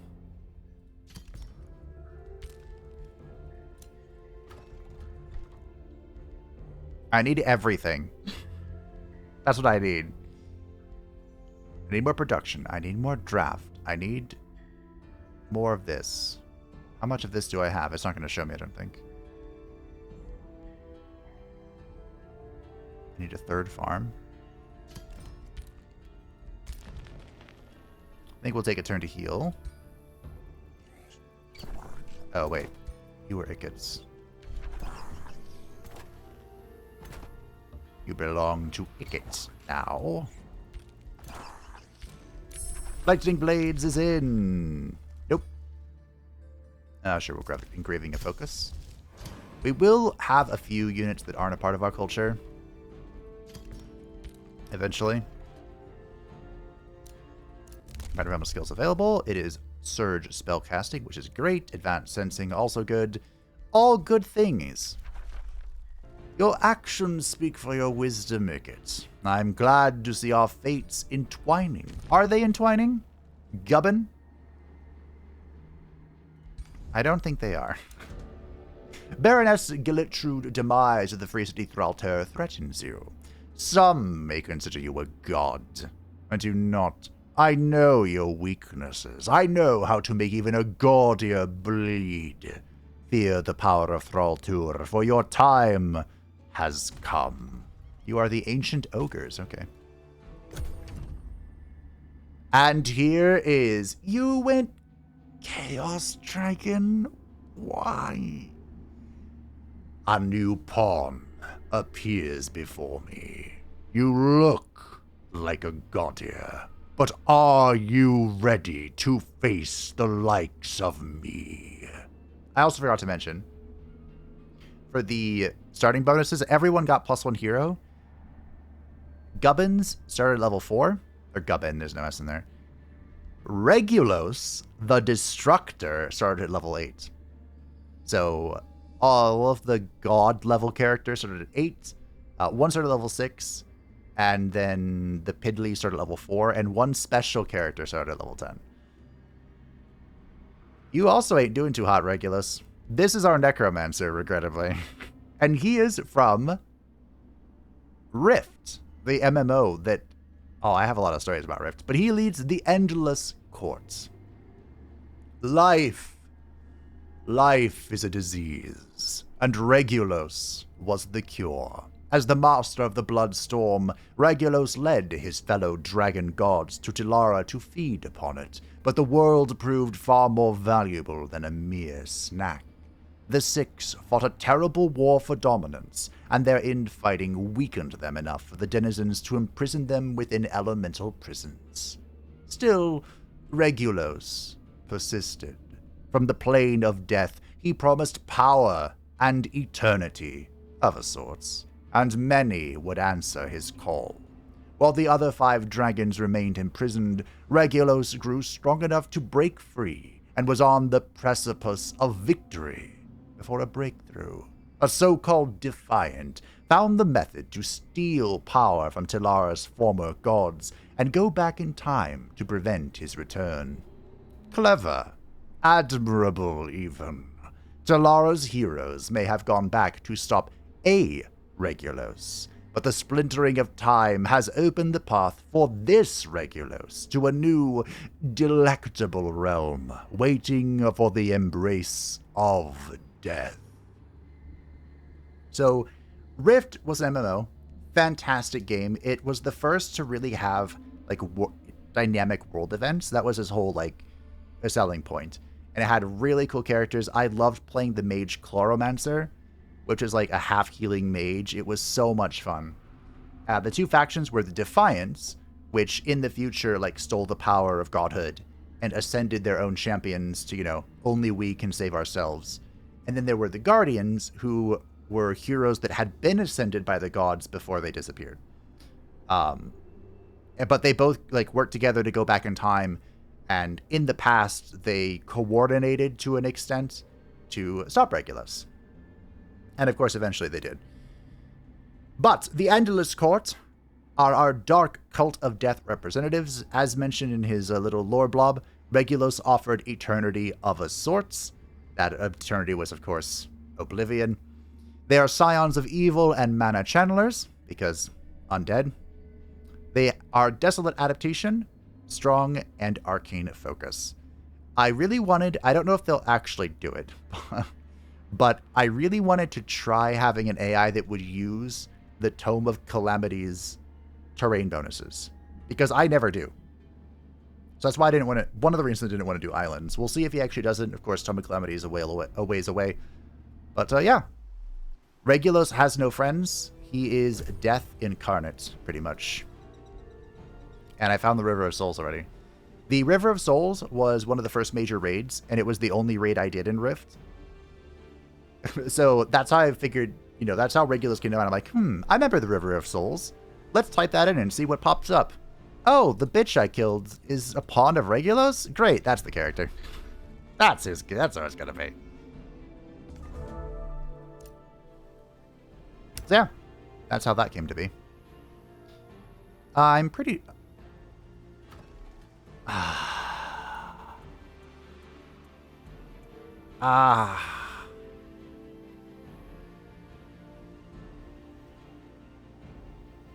It was too slow. I'm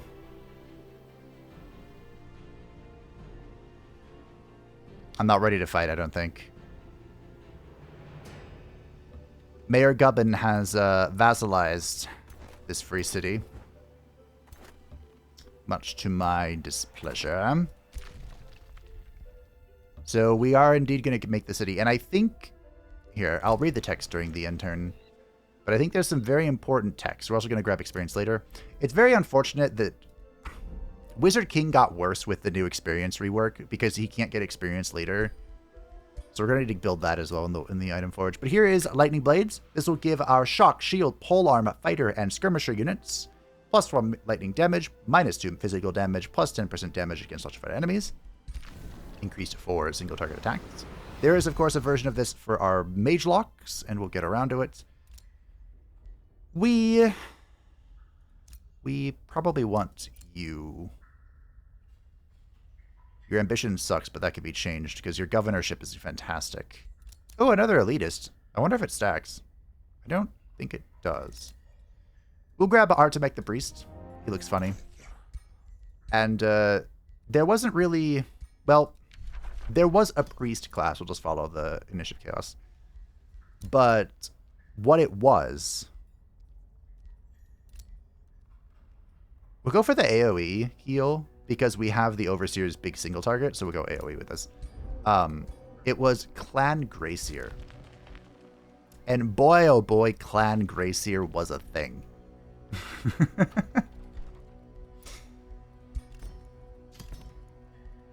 Clan Grayseer held incredible power in Skaven society because they spoke for the Horned Rat. They held 2 seats on the Council of 13 because the 13th seat belonged to the Great Horned Rat. But that vote belonged to Clan Grayseer because they were his quote-unquote priests.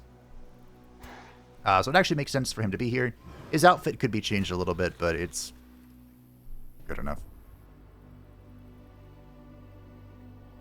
I was ranting about something. Yes, the Subterranean Society has a special wording that I think means I do want to build this underground. Underground cities. Underground cities gain food. I believe that means the city node has to be underground. Someone can correct me if I'm wrong, but I think that's what that means. Oh, I have a merchant. What variety of animal are you? Oh, the worst one. Okay. Beautiful.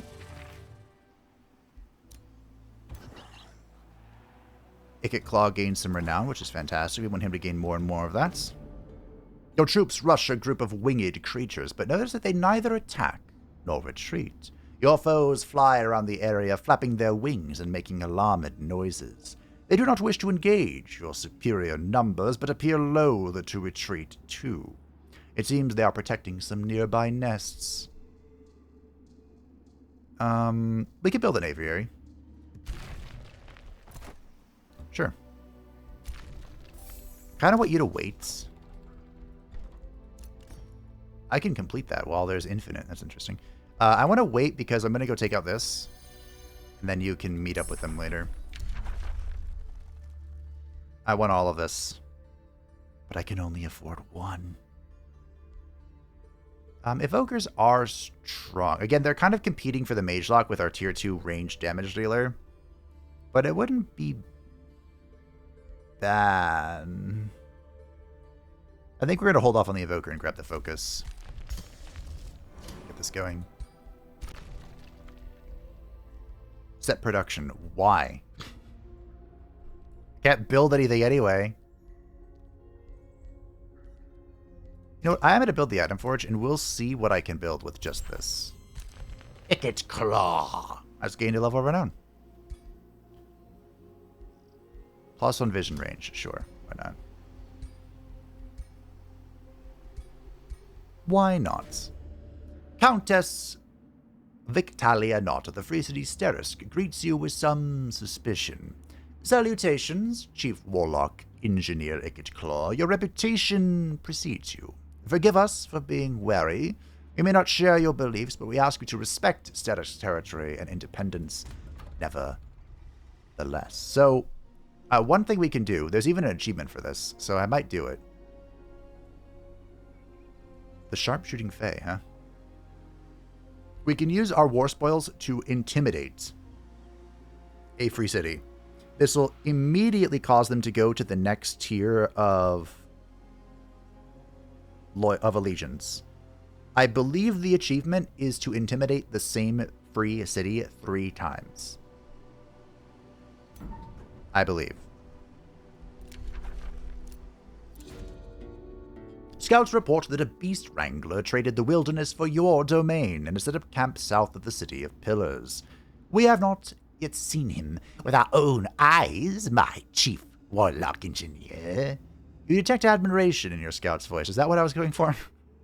But we have found his camp home and the many creatures, monsters he keeps there. The Wrangler Ogre has a reputation for selling them as mounts to whoever has the coin for these prized beasts.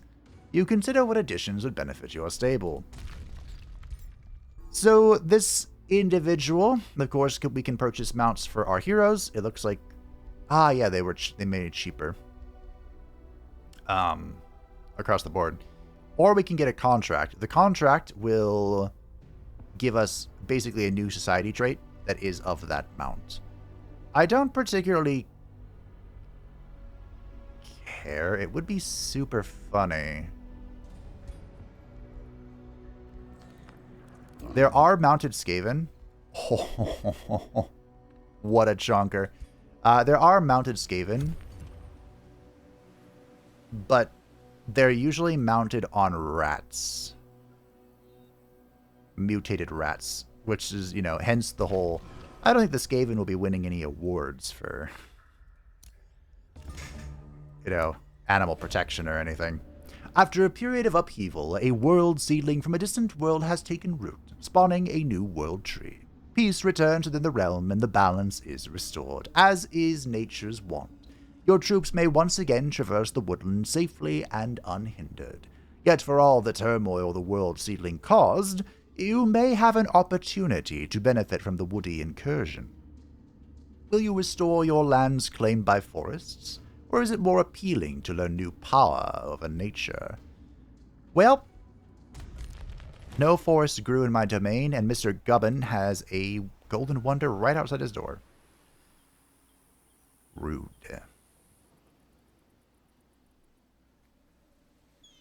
Is it his door? Or is it not yet my door? Picking up what I'm putting down. Alright, we're going underground to settle the city. Like I said, I believe the wording of it means it needs to be, like, the heart of the city needs to be under. So we'll plop it down here, I think. Actually, oh. Not gonna lie. Not very happy with most of these spots. This could be okay. I don't want to be too close to bedrock, but I'm not sure I'm going to have a choice. And I also want to be able to reach over here, because we're not going to get expanded reach this game. Well,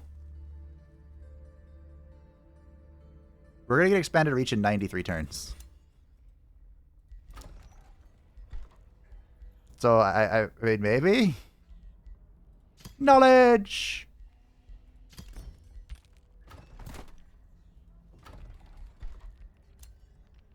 Okay. First main shock is in. Should I spend all of my money boosting? Probably not. Boost. We needed a farm, didn't we?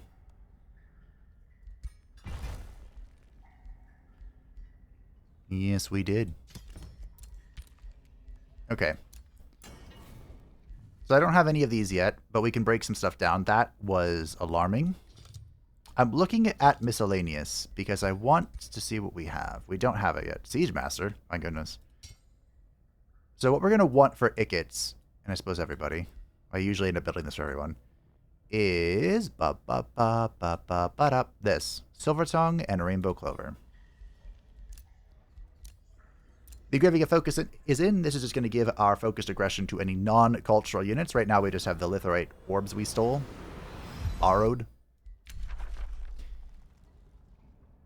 You think befriending Sarasks will help secure your path to victory? Not really.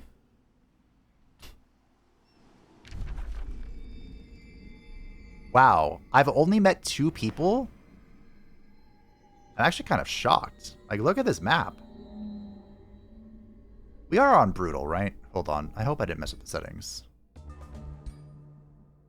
Yeah, say Brutal, Challenging Plus. Told you. Okay. That's fine. I gotta be honest, I wasn't sure with the way that the Free City AI was acting. Now, fighting in boats is not ideal, as you can see. By Malice's head injury.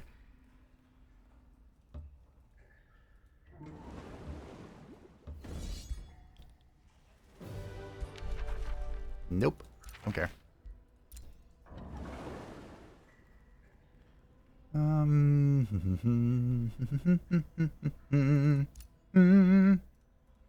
think this is a good one. We could even make this the port. Again, whose name I don't remember. What did you end up becoming? The City of Pillars, yes. That is, there are 3 major Skaven strongholds. Skavenblight, the City of Pillars, and... it'll come to me. Crookback Mountains.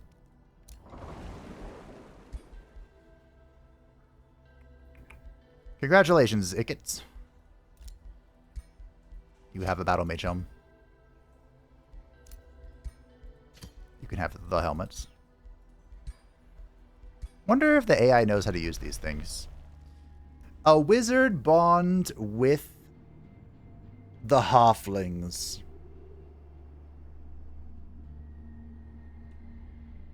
I think I'm going to decline, but I want you to know. Oh, great, a rivalry. I want you to know. I have such an enormous, overwhelming soft spot for this EverQuest character. Just let it be known. I got a little emotional the other day because I found online the full guidebook to EverQuest Online Adventures Frontiers. The whole thing. And I downloaded it. It was so... I don't know if cathartic is the word, but it was nice reading through and being like, I remember this place. That is a good strategy.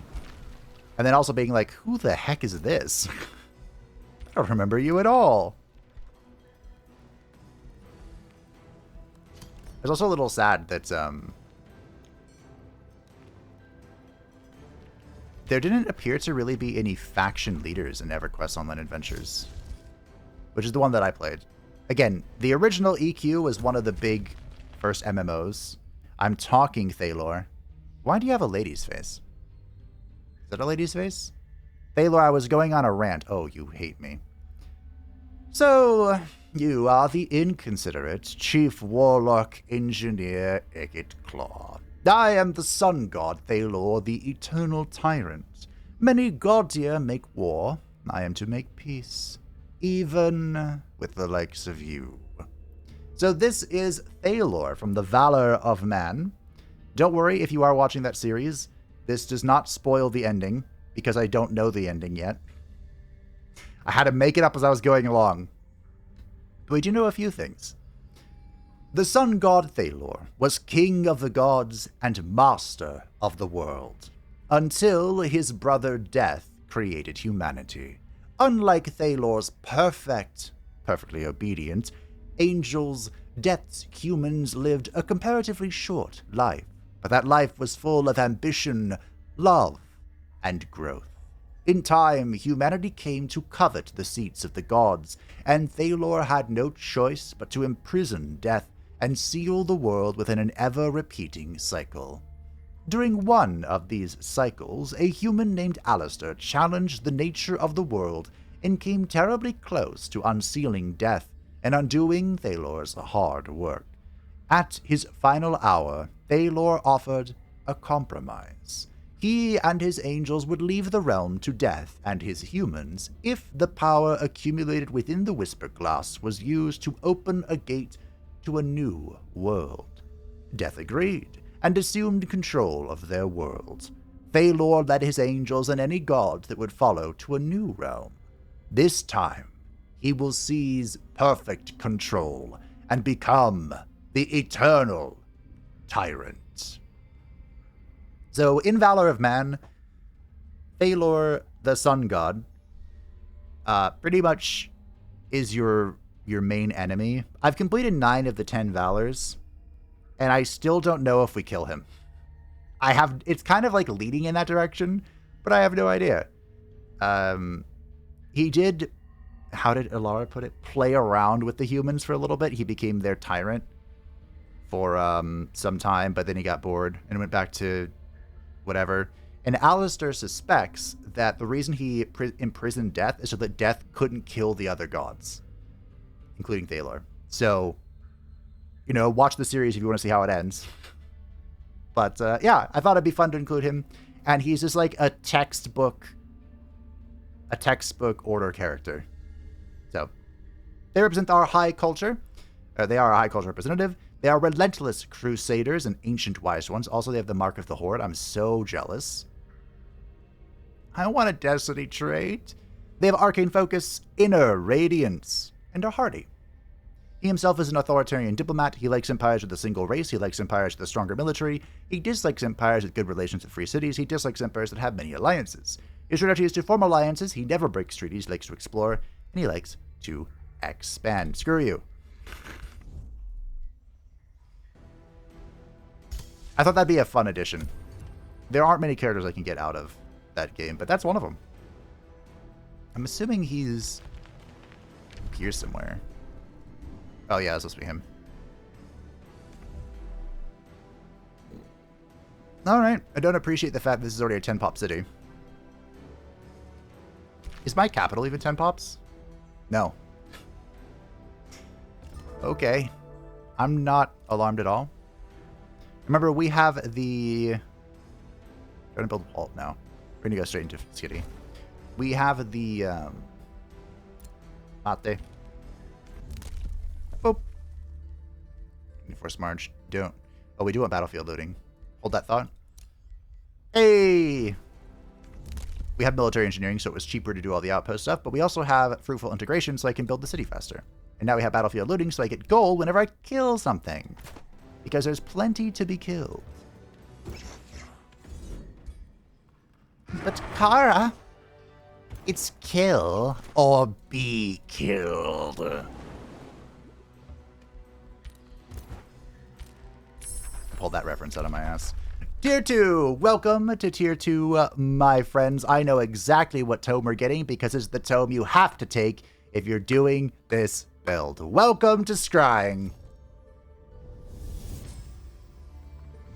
Awaken your mind's eye to gaze beyond the physical realm. Secrets near and far will reveal themselves, and the truly observant will even be able to peer into the immediate future. Your enemy's look of shock when you deftly sidestep their attack before they have even launched it is truly a sight to behold. So if you're doing a ranged build, whether it's magical or physical, in which case we'll be doing both, guided projectiles, I won't say it's a must, because technically it's not, but by golly gee does this freaking help you. So this will make it so our battle mages, our supports, our ranged, and our skirmishers can fire 1 hex further without the long range accuracy penalty, and they ignore penalties from the obscuring condition caused by units that are in the way and certain terrain. You could argue that as the Reaver culture, we apply enough mark that it can overcome any of these penalties, but this just makes it so much easier. It's unbelievably so much easier. And, specific to our culture, the mental mark is so good, especially if we go for more magic stuff. But this applies to marked already, which is plus 20% damage to all of our ranged attacks. Like, this, we might actually use this button. Then we probably want the Tower of True Sight, and that's it. And then move on from the tome. But yeah. I don't want to sound pessimistic, but it does feel like you kind of have to go for that. We'll build that eventually. Get around to it. It does feel like it's more of a mandatory thing. We have a Mage Lock, a Healer, and a Mercenary. My roster still needs a little bit of help. Anakin! I'm too weak. I think it's time we start building this then, because we have the Item Forge. Which again, that comes from a mod. I do think it would be great if there were cities you could, or you know, structures you could build that gave you item fragments, but it is what it is. We also now have Arc Fire Bursts, which is super funny. There is both Warp Flame and Warp Lightning, so it is perfectly lore accurate. Don't come at me. I like how the observer walked up to that. It's like, wait a minute, that's an invisible thing, and walked away. That's so funny. So the AI doesn't know until it knows? That's interesting. It freaking cheats in Total War Warhammer. It knows you're there, but it just pretends that it doesn't. And there's another character. Wow. We met 4 of them in the first episode. That's fantastic. This is the final character I came up with. So you, our chief warlock, engineer, Ikit Claw of the Clan Scryer. I am not impressed. Tread carefully before I decide that your realm is actually worth conquering.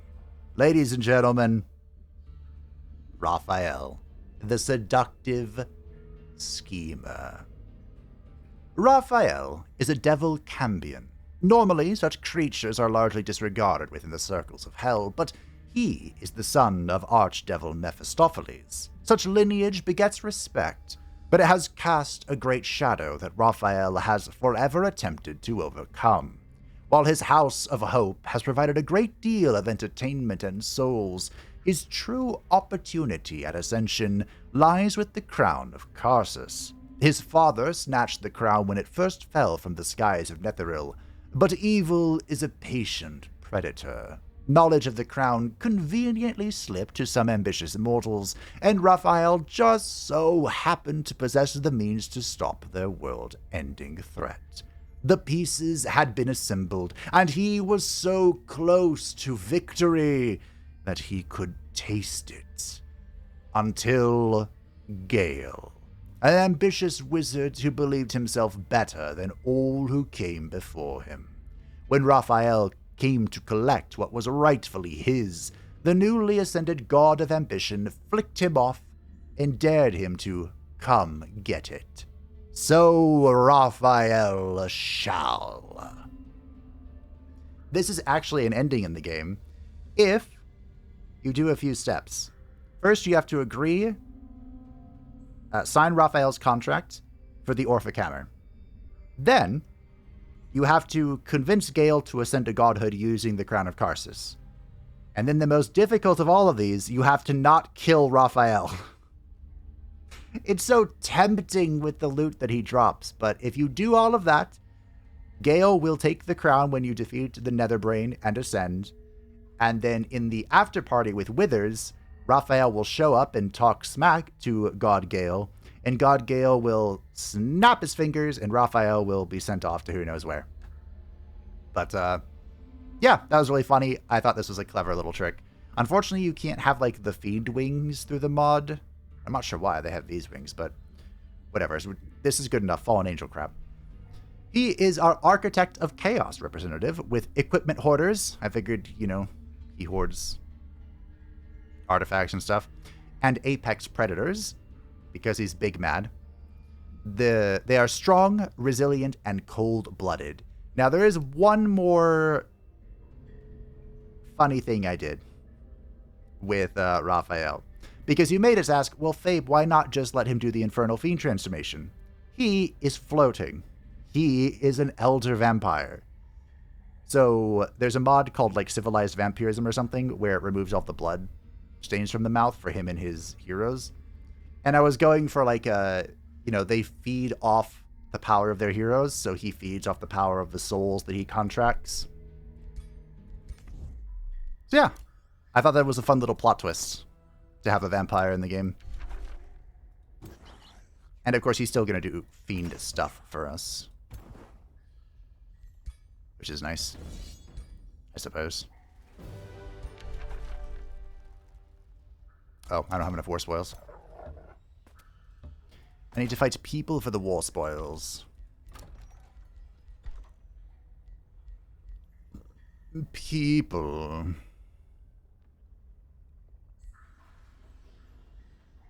The city does not have enough of anything. Lightning Focus is ready, which I should have cast before the battle. This will give our Battle Mage units, which we'll have, don't worry, our support units and our Magic Fighter units, plus 2 lightning damage and 30% chance to inflict Electrified. Are we going to have any Magic Fighters?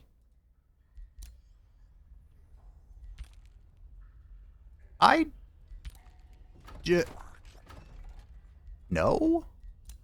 No. No.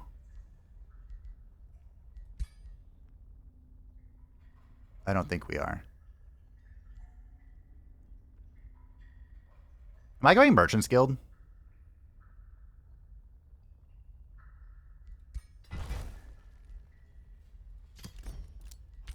Tier 3. So Skavenblight, I suppose you could say Merchant's Guild makes sense. It's definitely not the ports. The Skaven do have port cities, but not many of them. Or not the port. It's not the Seafarers Guild, even though I love the Seafarers Guild.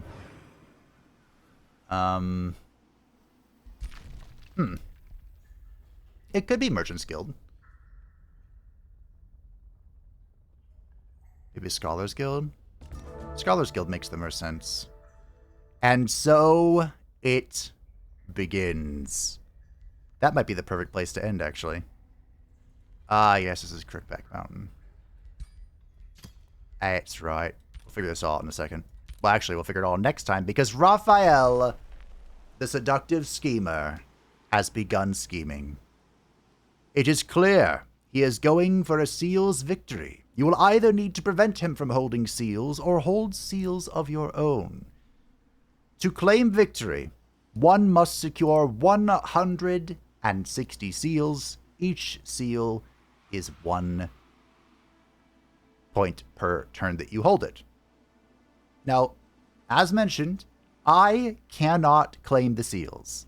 This is not going to be a campaign where I find the seals and then sit on them. Can't do that. That is illegal. We can only win through military victory.